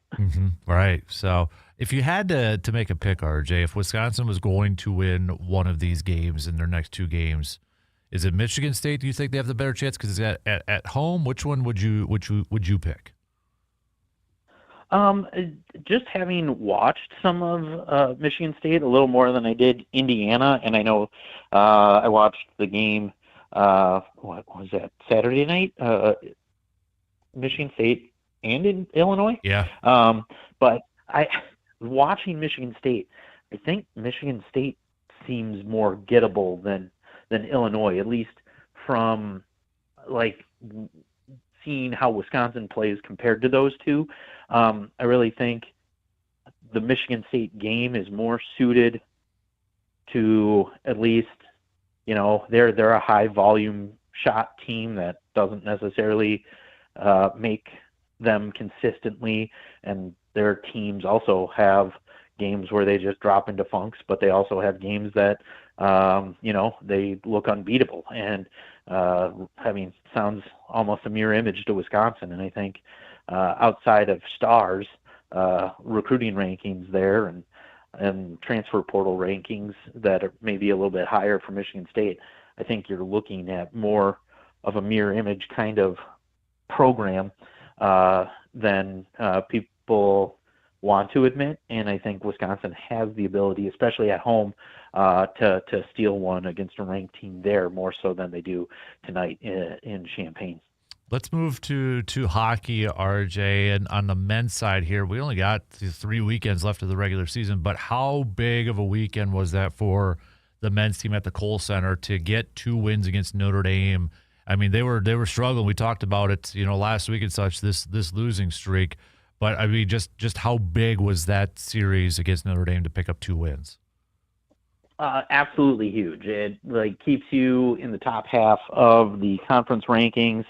So, you still are setting yourself up to host a first round in the Big Ten hockey tournament. And you'd like to see a full 6 points out of that, not just the 5 because you won in overtime on Friday night. But it's still concerning against a team like Notre Dame that you struggled to put them away when earlier in the season you really just took care of them. Mm-hmm. So right now, Michigan State are pretty well set on battling for 1 and 2 and that bye. So, I mean, just stay in the next top 3.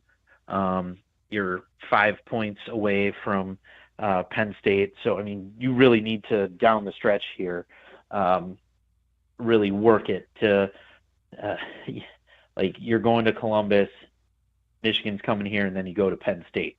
I mean, out of those 6, you need to win 4 of them somehow to give yourself a shot to host at home. Otherwise, I think you're going to end up going up to Minneapolis to host Minnesota if they can pull anything out. But right now the bottom 3 teams all have losing records in the conference, and it's one of those you have to be able to separate yourself from them. Starting this weekend, you need to somehow go to Ohio State and just take it to them. It hasn't happened in a long time. Like I said, you struggled against the worst team in the Big Ten who has 1 conference win. And it's just not a good look. And yes, you'll take the 5 points. Would rather have 6. You get off the schneid there and you hopefully build some kind of confidence. I guess the good news is you put up 11 goals over the 2 nights, but you gave up 9. So it's comfort. It's good to see. There's no comfort here yet, right? And you just need to build on it. And like I said, this weekend you need to at least work to get a split and not make it look like you the first half of the season was an absolute fluke when you were beating ranked teams and all that. But hopefully here this was a sign of things starting to come together, because at least they were scoring goals again. And still struggling on possibly the legs portion of it, but hopefully it's a springboard into the last 3 weekends here, building up towards something. So who knows, maybe you can even catch Penn State on the final weekend and become the 3 seed rather than the 4 seed, and still hosting a first round tournament game. On the women's side, they split against Ohio State, and I was looking at the rankings. I mean, Wisconsin, Ohio State, Minnesota. Wisconsin just played these teams the past couple of weeks and split them. I mean, you look at this, you throw in Penn State at 4 for crying out loud. It seems like it's a very top-heavy field for Division I women's hockey. Wisconsin maybe still favored, but would you say it's maybe a little bit closer than what it looked like maybe at the beginning portion of the season? Well, I mean, we haven't seen Wisconsin be as dominant as they were last season, so I think it was always going to be closer than we saw last year. But we're also dealing with Wisconsin and Minnesota have a few women who are playing in the Olympics right now. So yeah. You're looking at some teams who are hit with a little bit of attrition in terms of production, because they're playing at the highest level somebody can right now. But I mean, you split with Ohio State. Did they split with Minnesota too? I want to say they did. Yeah, I think. I think it was a split. Yep. They split. Yeah, split Minnesota, split, and you know what? Yeah, you'll take it, because you'll, especially against Minnesota, you lost a tough one. 2-3. You came back the next night and won 6-1 at Ritter Arena. that's pretty good. Ohio State, you came out flat, lost 1-4. On Sunday, you came back and won 4-1. So like it was like a gut check, and they came back and they found a way to win. As you're going through here, like you said, like top 3 teams in the polls are all WCHA. I think Penn State's in Hockey East or for the women. I don't think they're in the WCHA. But I mean, on the rest of your schedule here, you have Minnesota State and St. Cloud State. I believe they both were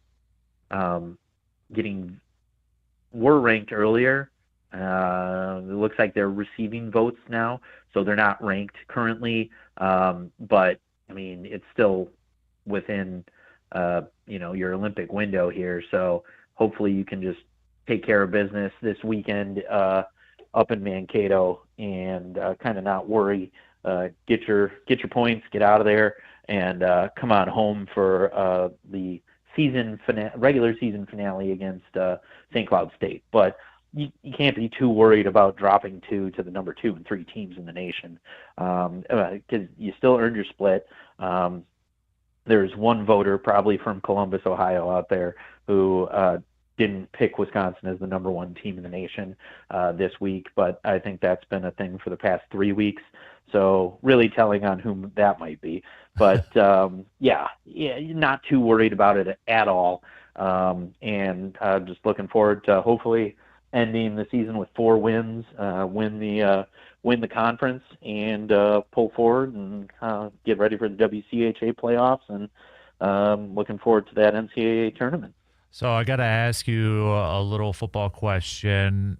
Last week, the news that came out that Luke Fickell asked to not have that customary extension placed on his contract. Much ado about nothing. What was your thoughts when you heard that, or what? I mean, does it mean anything at this point? Because it's still, I mean, he's still under contract for a few years. Right now, it's we're hearing what Chris McIntosh is telling us. Yeah. I don't know. Maybe it was a, hey, we're not going to extend you.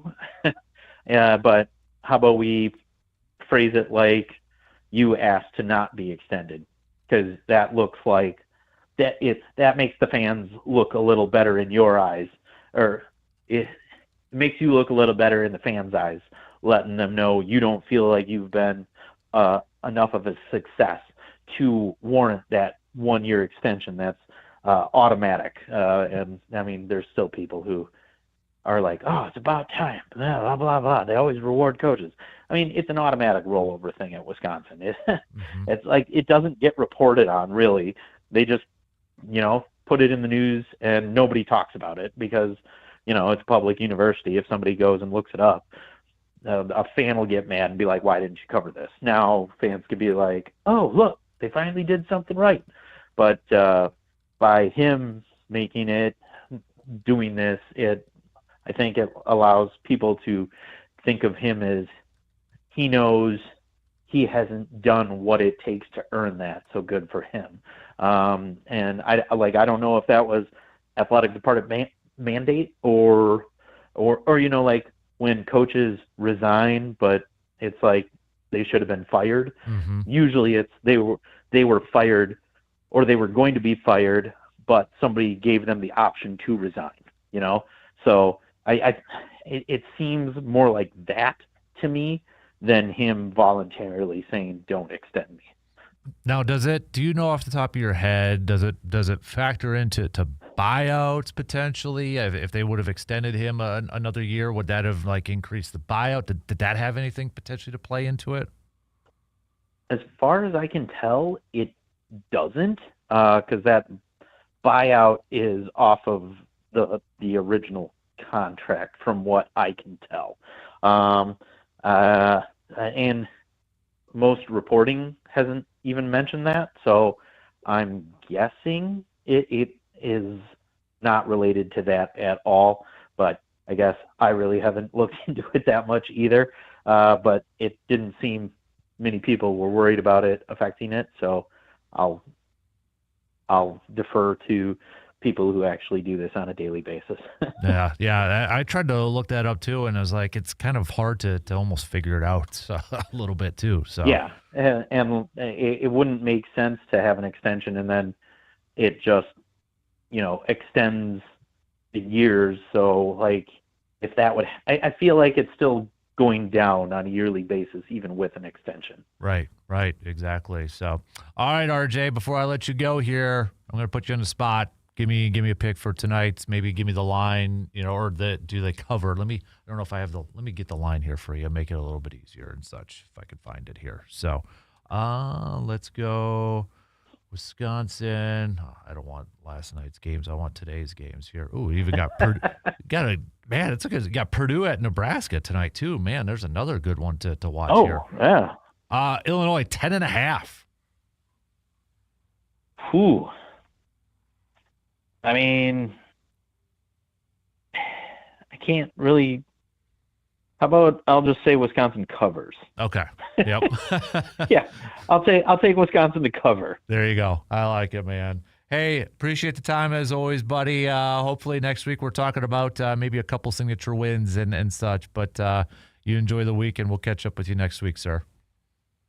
Absolutely, we will talk to you then, and yeah, hopefully we can talk about a couple of upsets and maybe a top 25 ranking next Tuesday. Absolutely. All right, dude. Good as always. We'll talk to you next week, bud. Sounds good. We will talk to you then. You got it. RJ Cardinal. Good stuff as always with our Badger guy. Always love our chats with RJ. Hey, we got to take a quick break, but we'll be right back as we start to wrap up the third hour. We'll be back in just a couple minutes.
Mark your calendars. Coming up on Friday, March 20th, Little Hoops Skip Day. We're going to be hanging out at the VFW Post 305. We're going to be doing the program over there. And, well, that's the first Friday of the tournament, college men's basketball tournament.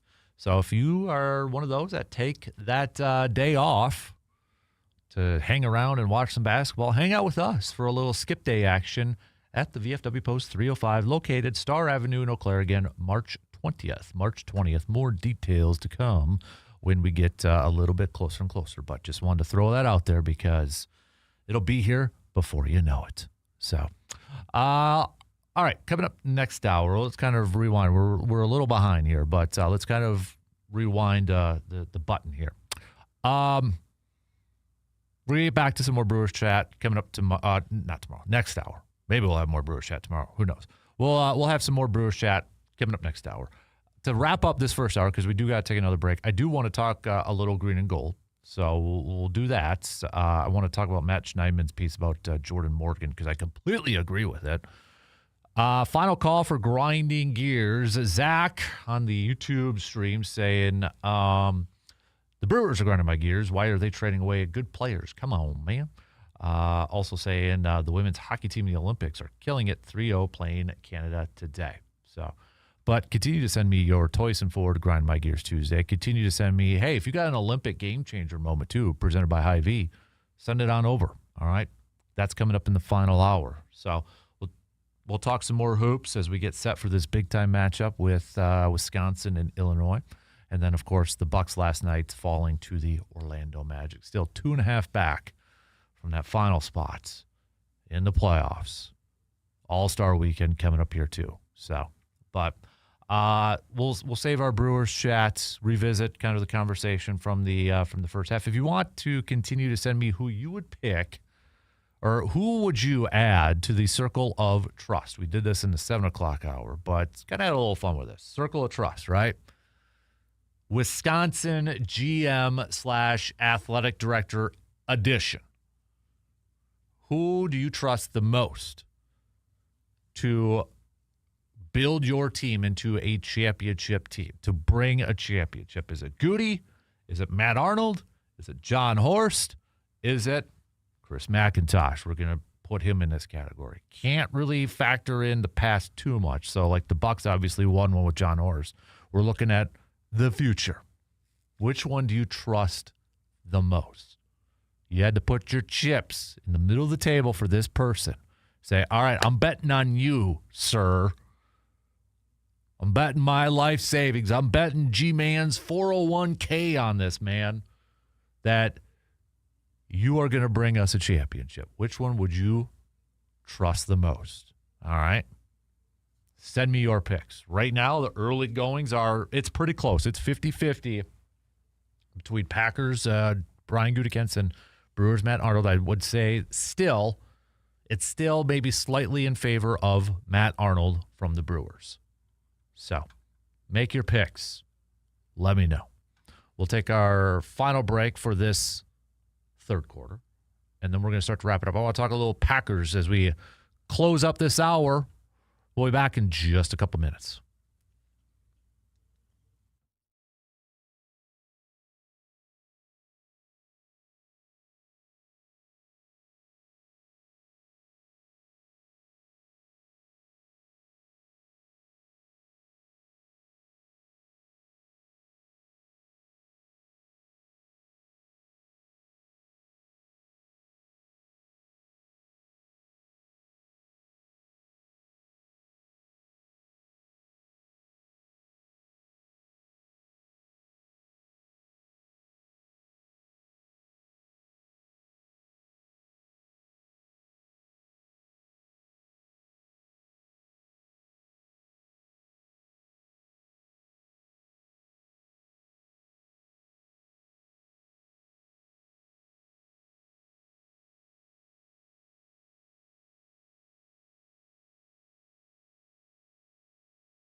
So obviously we are into the offseason for the NFL football.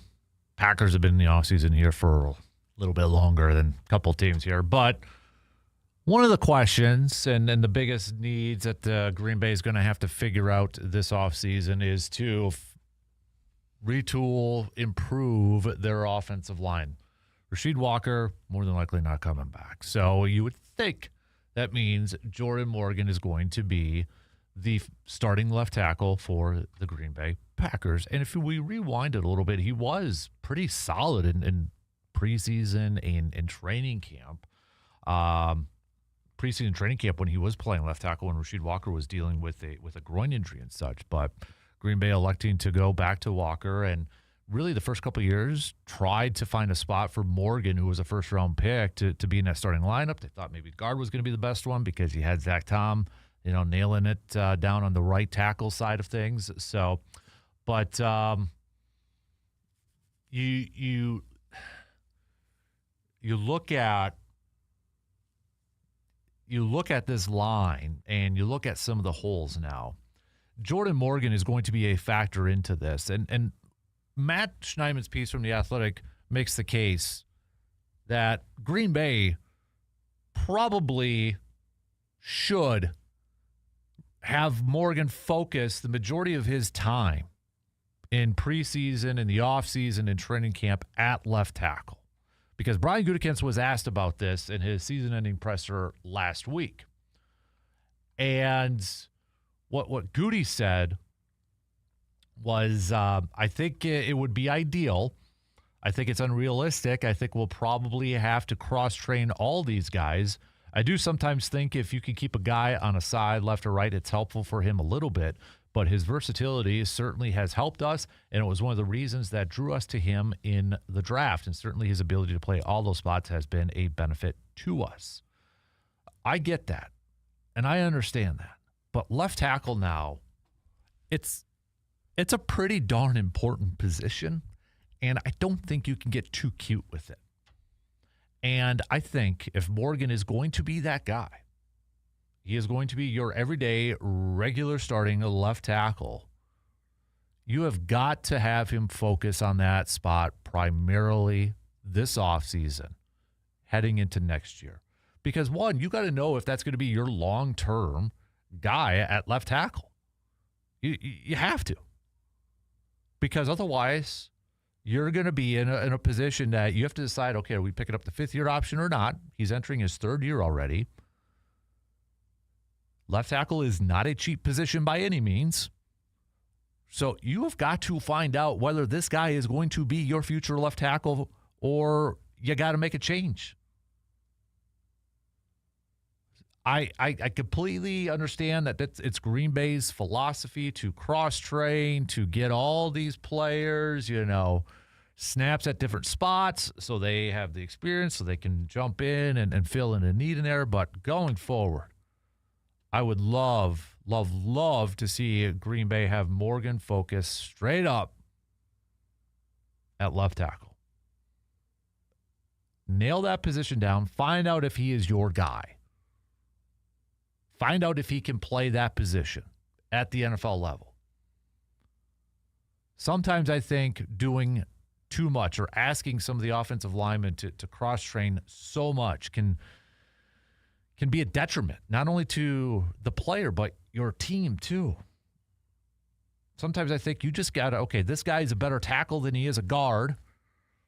We just got to keep him at tackle. What's better for your team overall? Matt LaFleur always says the 5 best will play. I would add on there, make sure it's the 5 best playing at their best positions, not just, 5. I don't want like a guy who is clearly better at left tackle or clearly better at right tackle. And it's like, hey, we got to get him in somehow. So we're going to put him at guard and he stinks. You may have somebody who's a better guard, but this guy, okay, for power ranking these guys, he's a tackle, but, he's part of our 5. So we're going to try to put him at guard and it doesn't work. I want the best units, not necessarily always just the 5 best. I want the best unit out there when it comes to the offensive line. And I think, just in my opinion, Morgan, last couple years, okay, he's cross-trained at a lot. He has played, according to Schneiman's piece, 256 snaps at left guard, 478 at right guard, 219 at right tackle. I think he's cross-trained enough. I think he's got experience in those three. Let's focus on left tackle this offseason, and let's nail that position down. You cannot have the blind side be a big question mark heading into this pivotal year. You just can't.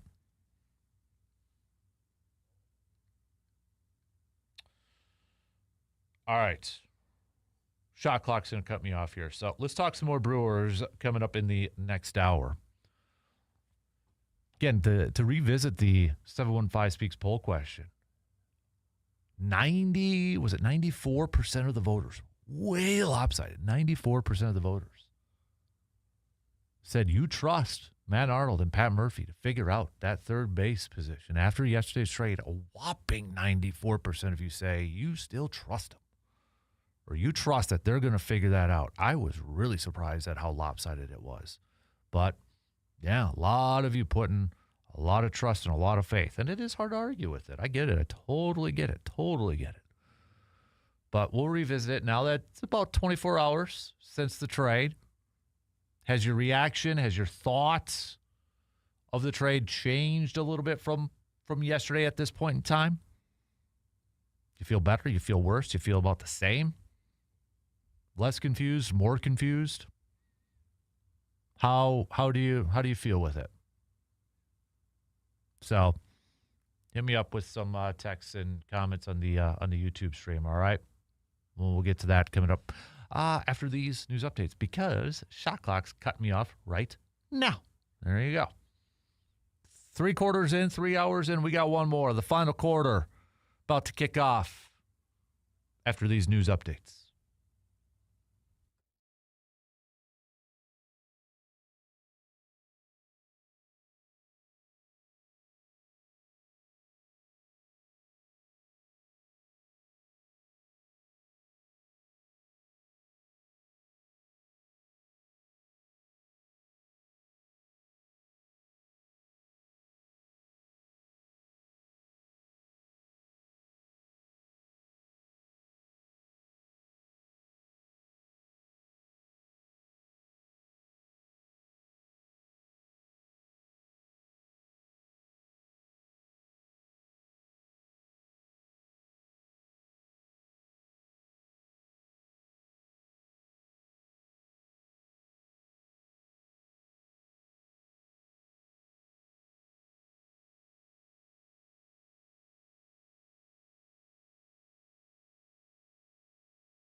All right, here we go. Final hour, final quarter, kicking off right now.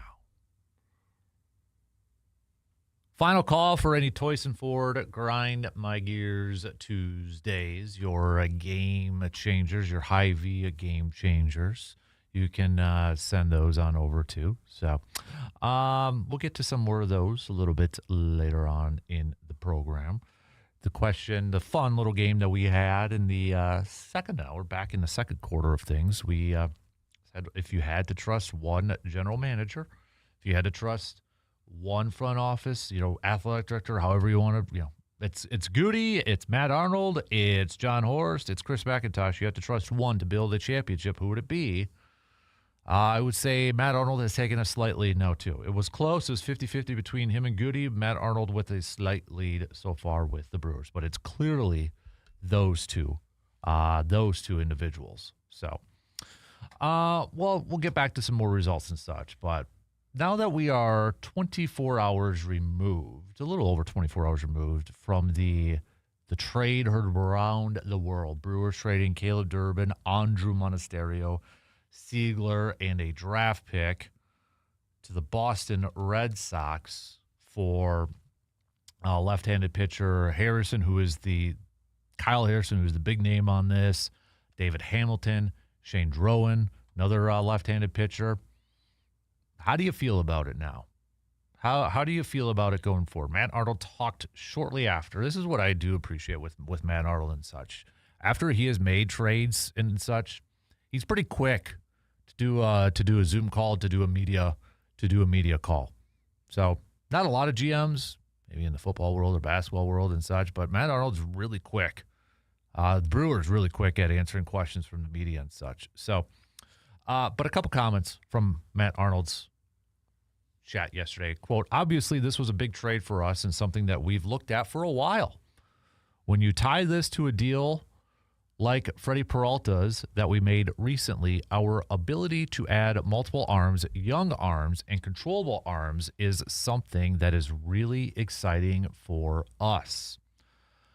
He also went on to say that about the infield depth, specifically on the left side of the field now too, said that he expects Jet Williams, prospect, to see time at third base, in addition to shortstop, second base, and the outfield. He even kind of mentioned maybe Sal Frelick getting some reps over there as well. But he said, quote, certainly we're going down multiple infielders in this trade, but the ability to access, on top of Jet Williams, somebody like a David Hamilton, who plays the way we love to play, a very exciting, athletic, good defensive player, along with the infield depth that we have in the system coming, it made a lot of sense for the Brewers.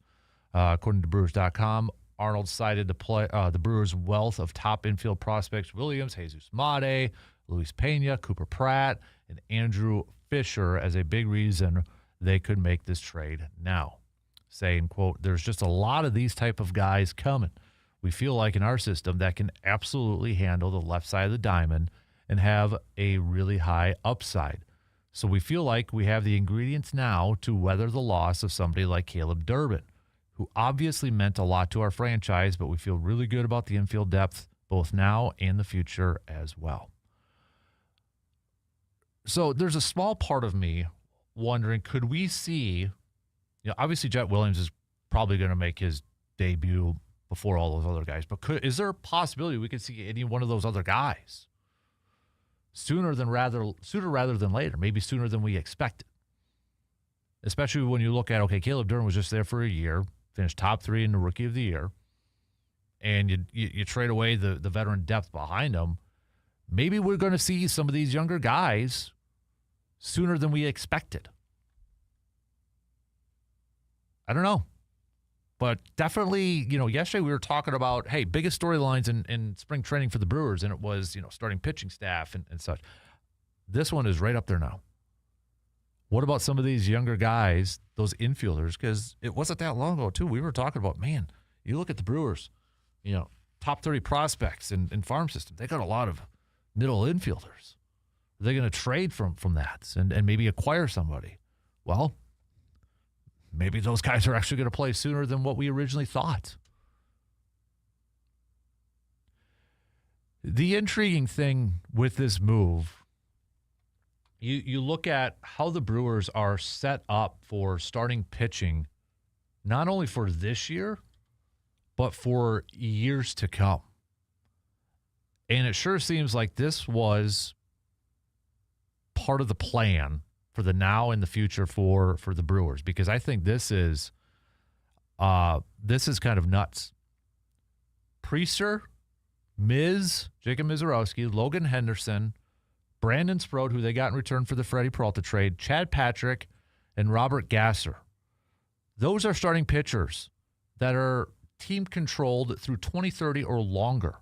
Kyle Harrison is through 2029. That's pretty.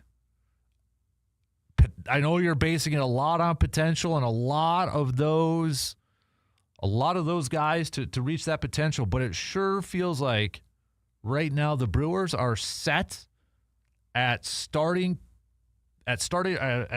pitching for the foreseeable future. Like, that's something it feels like, knock on wood, nothing bad happens, no injuries, no downplay, poor play, but it sure seems like the Brewers are set for starting pitching for the next few years. Like, they're not going to have to worry about that. Again, hopefully no injuries, hopefully no bad play, kind of changes that mindset. So that's going to be kind of, with the labor negotiations. I don't know what the baseball world is going to look like after labor negotiations. I don't know if it'll be the same in terms of salaries and such, but it seems like the Brewers have set themselves up to have young, highly touted, huge potential pitchers,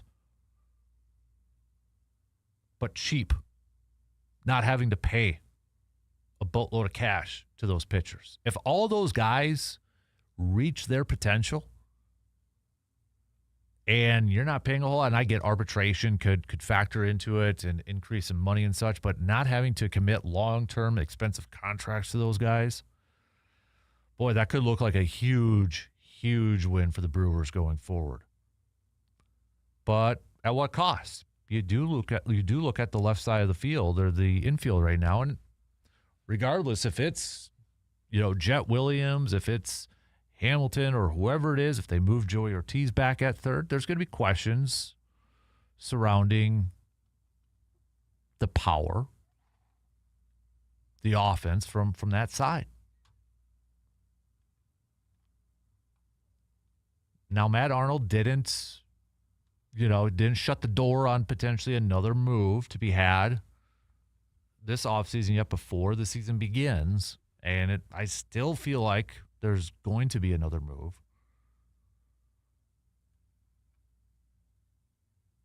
But I kind of thought maybe something would happen yesterday and it didn't, but maybe right before spring training. Who knows?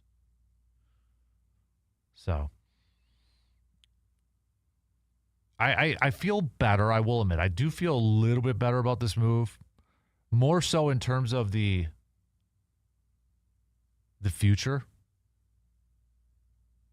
I feel better about it. I'm intrigued to see this pitching plan kind of play out because as a Brewers fan, I'll admit it. Like, I'm annoyed. I'm frustrated that, we can't afford pitchers when like a Freddie Peralta and such, and you move on from him. Brandon Woodruff are the exception to the norm. They're not going to pay $20-some million a year to a pitcher. I kind of feel like if Mizorowski continues down his path, he's probably going to be too expensive in a few years for the Brewers. They're not going to sign him to a long-term deal. So maybe this is kind of the long-term plan, the 5-year, 10-year plan for the Brewers is just keeping those starting pitchers, keeping that group, keeping that depth. And then when a guy leaves because of cash, they've got another guy ready to go.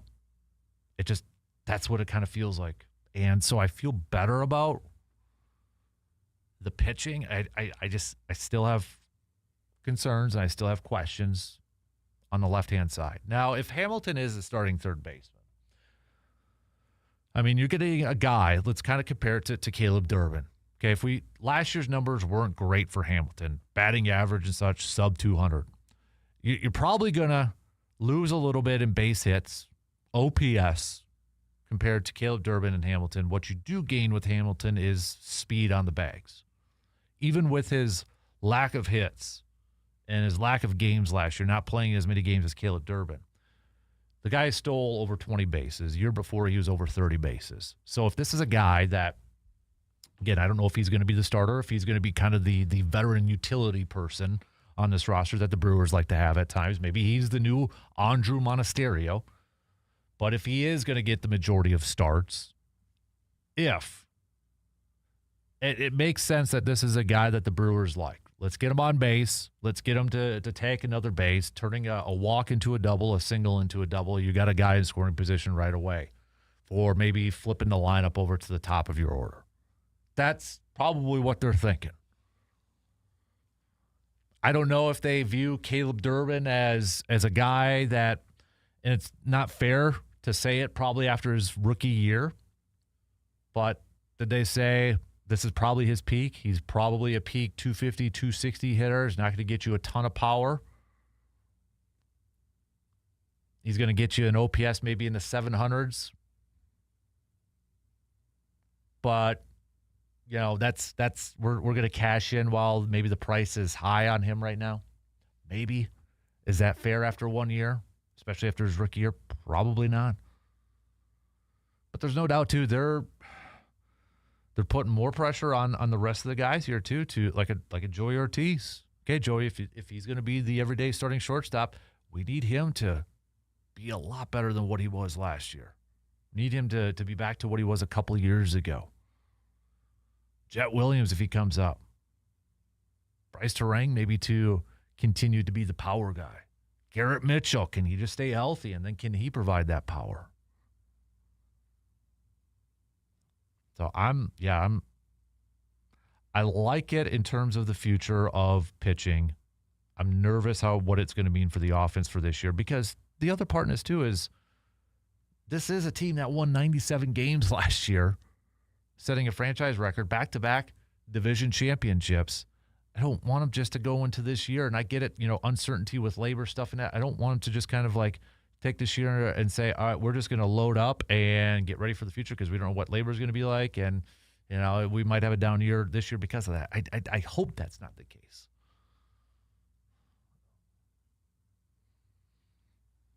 All right, let's take a quick break.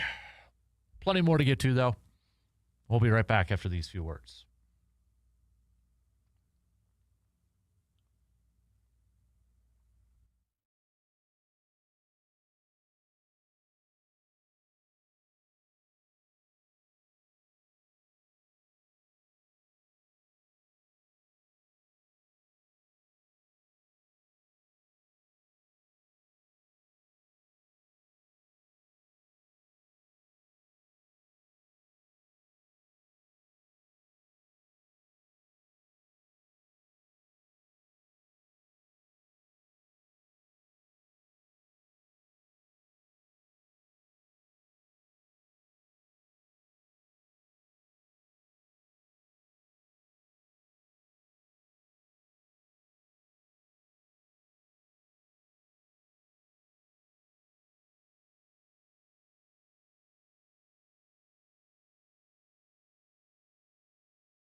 If by chance you have gotten yourself into a fender bender, maybe accident, you hit a deer, got some damage done to the body of your vehicle and you're not sure where to go, make it simple on yourself, all right? Go visit our good friends at Superior Auto Body right here in Eau Claire. Give them a call today, 715-834-7707.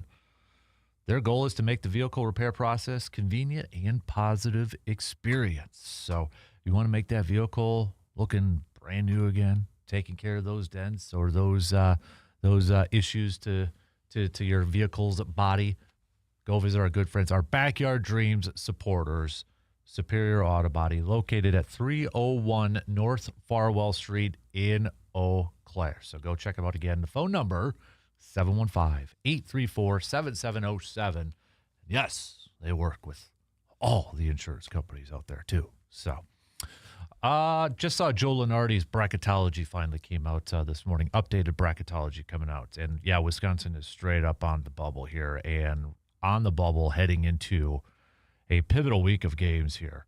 Lenardi's got them as one of the first 4 teams that last 4 buys. So under the bubble category, the last 4 buys. But he's got an arrow trending downward. I had to kind of zoom in on that. Arrow trending downward for Wisconsin. So it's tight, and you got 2 incredibly tough games for Wisconsin. Right now, Illinois is a 10.5-point favorite for their matchup against Wisconsin tonight. Whew. Yikes.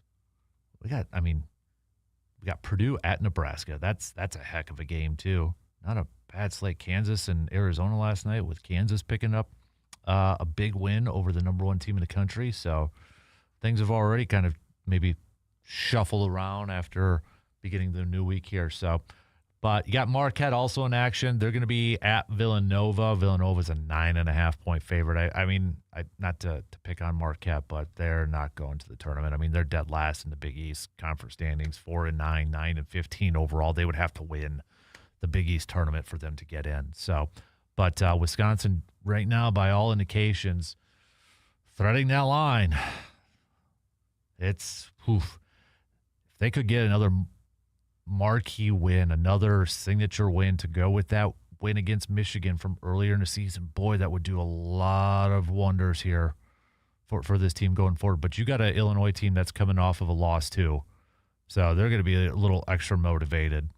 Losing to Michigan State, and Illinois is 1 game back from Michigan for the top spot in the Big Ten Conference standings. So, and you look at it, looking at Wisconsin's upcoming schedule after this week too. So, Illinois tonight, Michigan State on Friday the 13th, at Ohio State, another team that's right on the bubble, too. If we look at Joe Lenardi's bracketology, the first 4 out, Ohio State's the first one.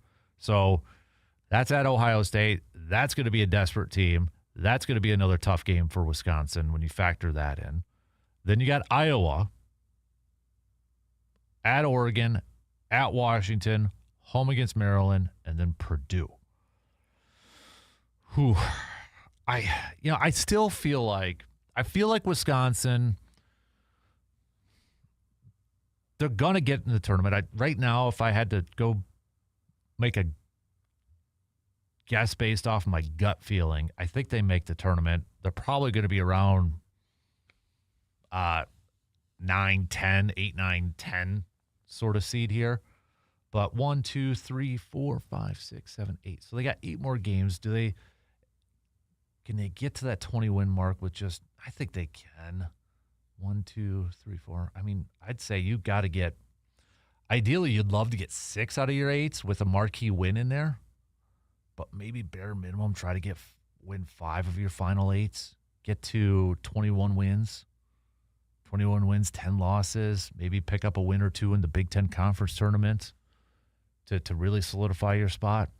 So I feel like they're going to make it, but it's probably going to be a little nerve-wracking here going forward to wrap up this final part of the regular season, because we are less than a month left in the regular season. The final game for Wisconsin against Purdue you're looking at March 7th. So, and then we got the Big Ten Conference tournament after that too.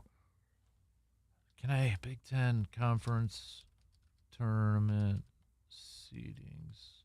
Is it? Just kind of curious to see where.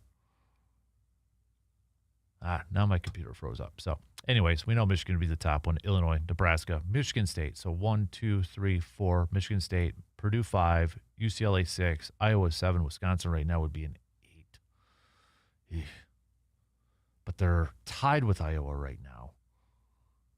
They're only half game back from UCLA, only a game back from Purdue. So they're not that far out from moving up a little bit into the conference standings. So, Grandma and Mike, are we still doing Grind My Gears? If so, we always do Grind My Gears on Tuesday, man. Where have you been? If so, what grinds my gears? How everyone says the Brewers have the best farm system in the league. Well, no kidding. The Brewers trade away their best players for top prospects. Hope they can put it together sometime sooner than later. So, all right. We got one more. We got a couple more breaks here, but we'll take another break. And halfway through the final quarter of the season, or final quarter of the show, man, brain fog. Apologies. But we'll final call for any more Toyson Ford Grind My Gears Tuesday. Final call for any more Hy-Vee game changers from the past week or so. And then final call for your picks. If you had to trust one general manager to build your team, your championship team, between Goody, Matt Arnold, John Horst, and we'll throw Chris McIntosh, the athletic director for the Badgers, in this, which one would you trust? Slight majority has Matt Arnold over Brian Gutekunst. Where are you on that? If you have not chimed in, you can just tell me which GM you'd pick. It's your final call for that. We'll revisit that conversation coming up after these quick words.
Final tally looks like just photo finish.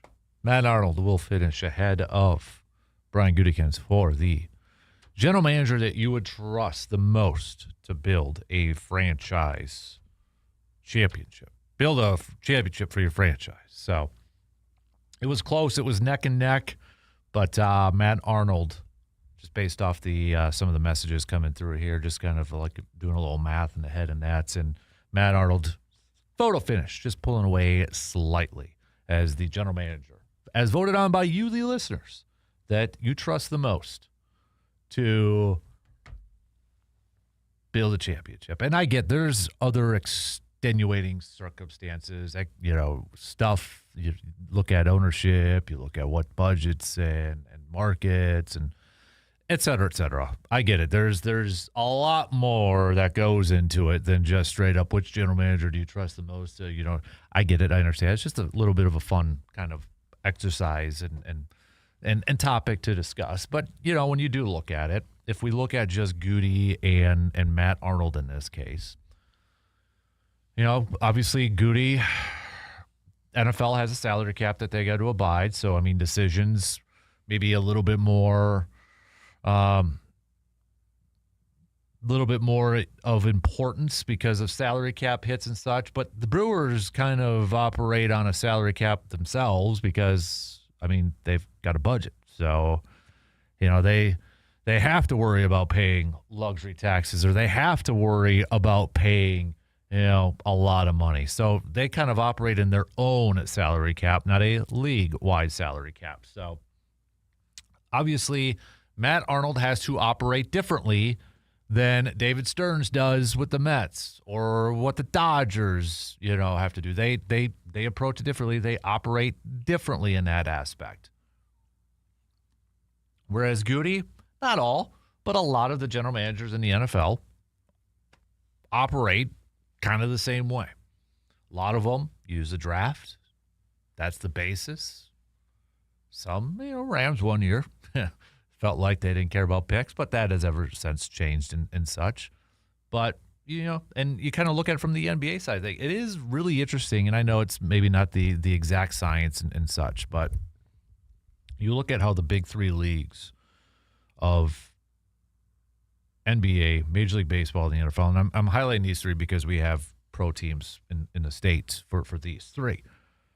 But you look at how those drafts and the team and how the leagues or teams kind of prioritize. I mean, the NBA, unless you have, the next LeBron or Cooper Flag or whoever, like almost the for sure guy coming in the draft where you feel like that's going to be an all-star or a superstar, then you hold on to that pick. But otherwise, after the first couple picks, teams are so willy-nilly to trade their first-round picks. It's like, phew, get rid of that.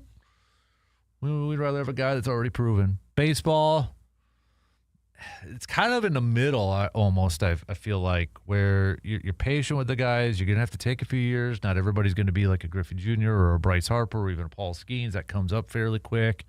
Very rarely do you see a baseball player that's drafted and they're going to play in the major leagues right away, right? I mean, that's rare.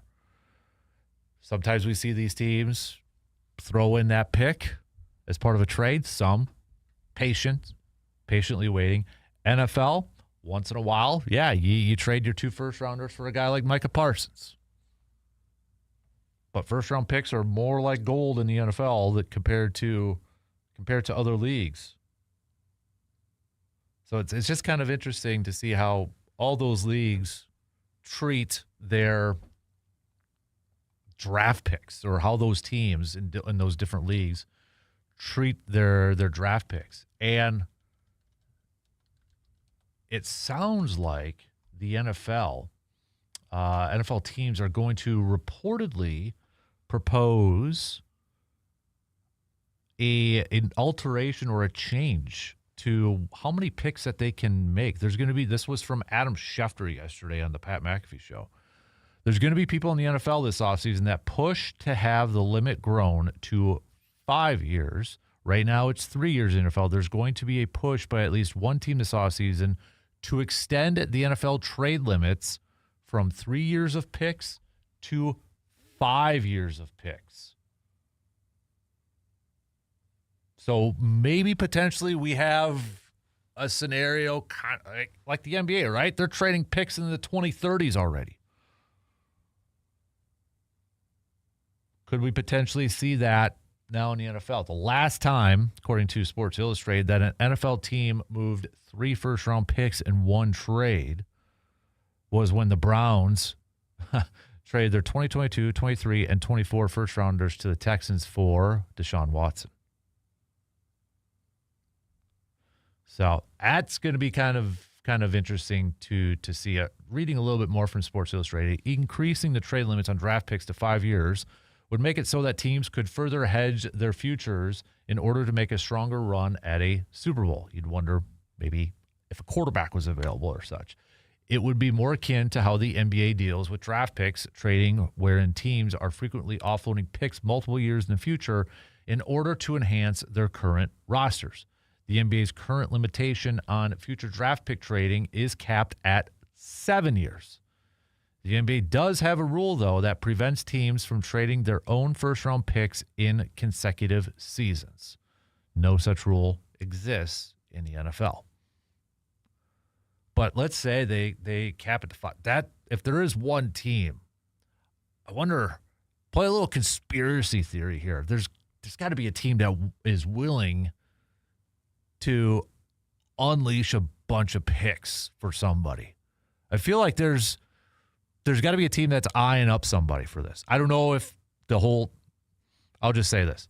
If you're a Vikings fan, if you're listening right now and you are a Vikings fan, would you trade 4 or 5 first-round picks for Joe Burrow? You know, I'm throwing that as a scenario out there because I know people have been having fun with, the Vikings should try to go get Joe Burrow and such. Okay, let's just, again, I'm just throwing this out there. I haven't seen this as mentioned. Bro, if you're a Vikings fan, would you throw out 4, 5 first-round picks for a guy like Joe Burrow and pair him up with Justin Jefferson and say, let's go? Trying to think of another quarterback. I don't know if Lamar Jackson would fetch that much. I know he's been talked about, but, because I feel like if there's a team that's willing to unload 3, 4, 5 first-round picks, it's probably got to come from a quarterback. But I'd be curious to hear from Vikings fans. Would you do that? Would you unleash that many picks if you could get a guy like a Joe Burrow?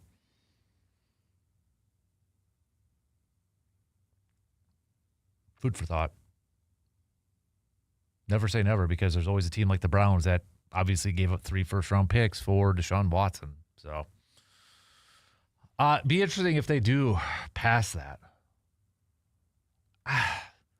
I'll be honest. Like I don't want the NFL to all of a sudden become like the NBA, where they're just shelling out as many first-round picks as possible, and like it gets to the point where teams almost get the impression we don't care about first-round picks. Rams were we had fun with that for a little bit. They had fun with that for a little bit. They made up T-shirts and such. They got their Super Bowl in that window. That's kind of reset now. But I don't want the NFL to get to a point where the NBA is, where we're talking about trading all these picks in the future and such. And I don't know how many teams would be willing to do that, because they really can't forecast it. Probably further down the line of where that pick's going to be. Because we've heard of examples of, well, they took this deal because they figured they'd have a better pick this year. Well, now you're seeing NFL teams that are making a Super Bowl with quick turnarounds. I don't know how many teams would be willing to, maybe take on a 5th-round first pick, but it might be back end. It might be, who knows what it's going to be. Teams completely change after 5 years. So, but all right, we'll take a quick break, start to wrap up things here this morning. We'll be back with some picks after these quick words.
We've had a few messages come in for our which GM/AD, whatever we want to call it, would you trust the most?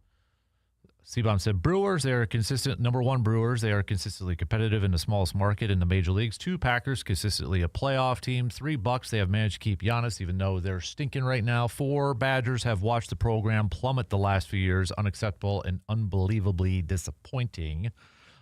Chris is going Brewers, Packers, Bucks, Badgers way down the list. Todd, he's going Packers, Brewers, Bucks, Badgers. We've got another Chris coming in here saying Packers, Brewers are clearly the top 2. Bucks are in the second level. Badgers way behind.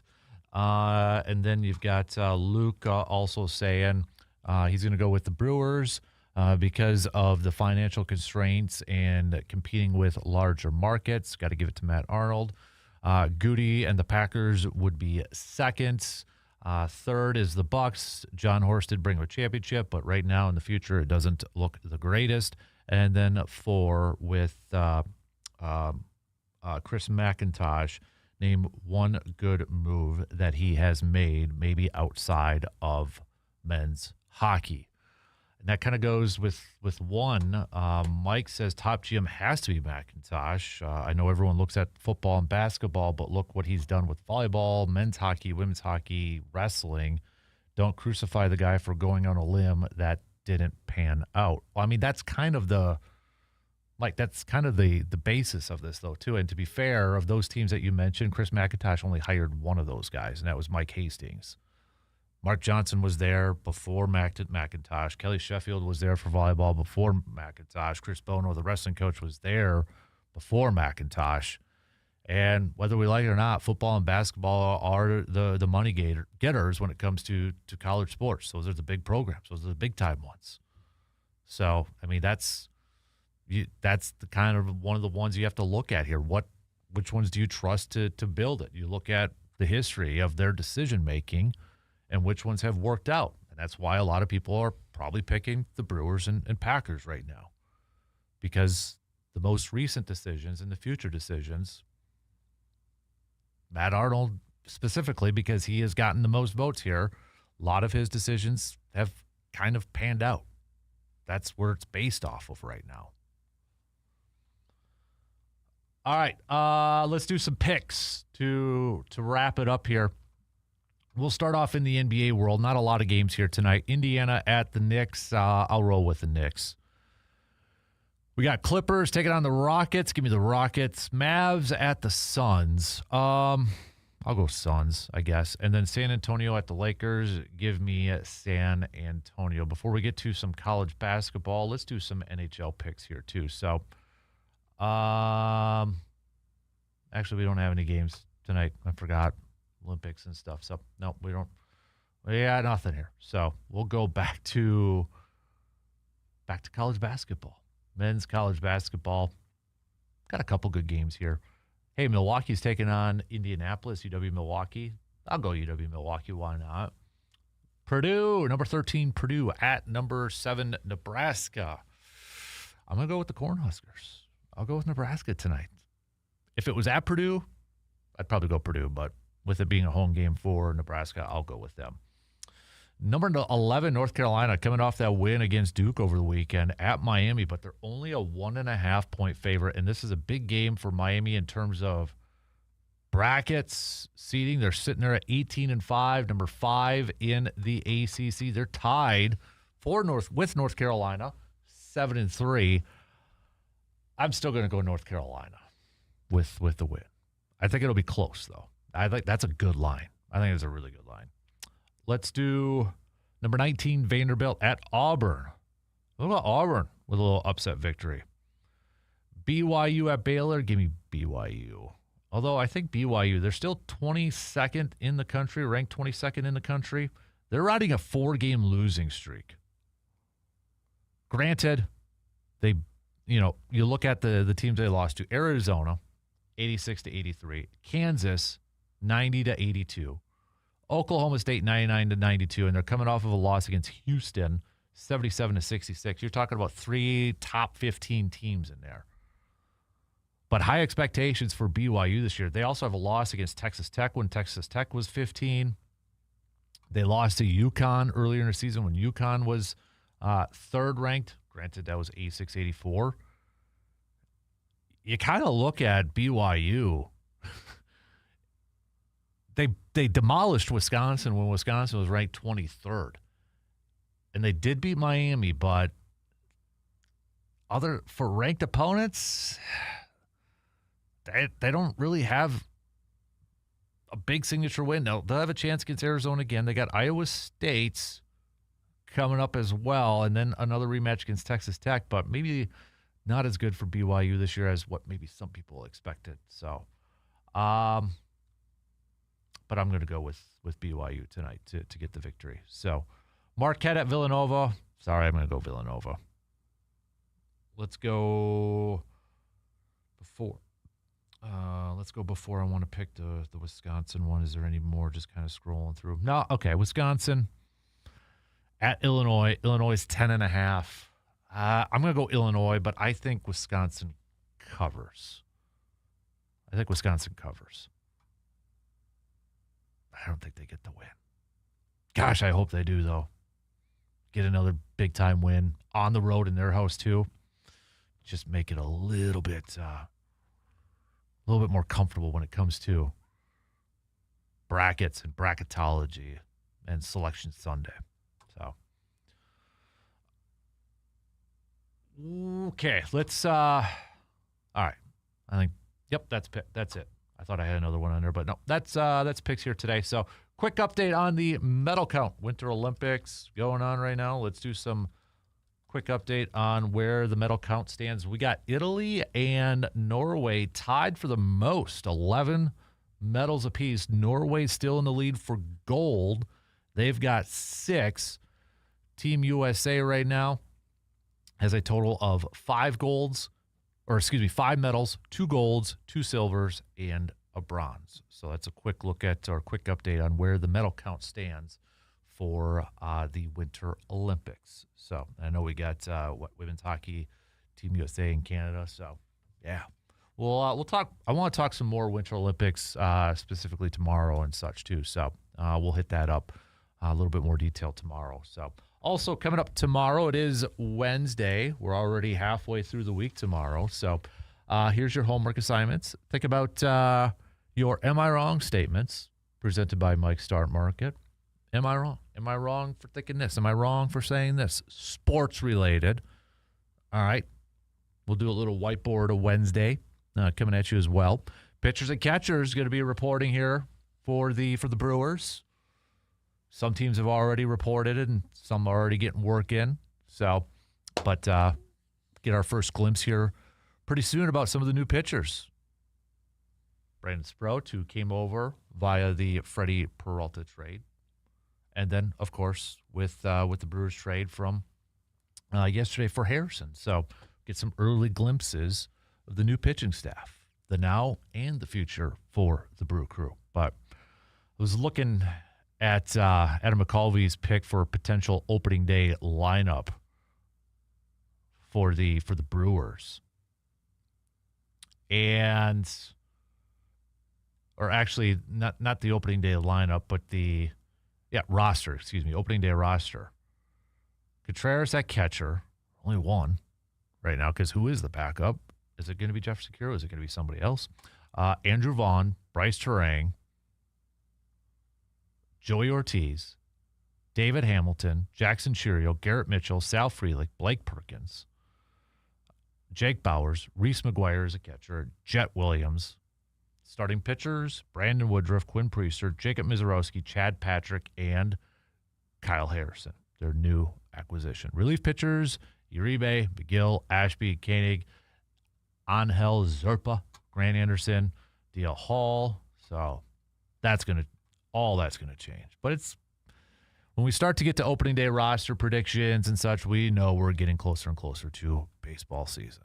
So we'll talk more baseball as we get set for pitchers and catchers, and then full squad workouts coming up here in just a couple days. We'll talk more baseball tomorrow. Hopefully we're talking about a nice Badger win against Illinois. Bucks are going to be back at it tomorrow in a rematch against the Orlando Magic as we inch closer to All-Star break. And maybe this is what this Bucks team needs. Just get away and reset for the quote-unquote second half, even though it's more like the final quarter of the regular season and such. So, but we'll talk some hoops coming at you tomorrow too. And we'll see if anything football-wise happens to pop up in the news world too. So, but don't forget to think about your Am I Wrongs. Big thanks for everybody who contributed. If I didn't get to your messages, we had a lot this morning, so keep those coming.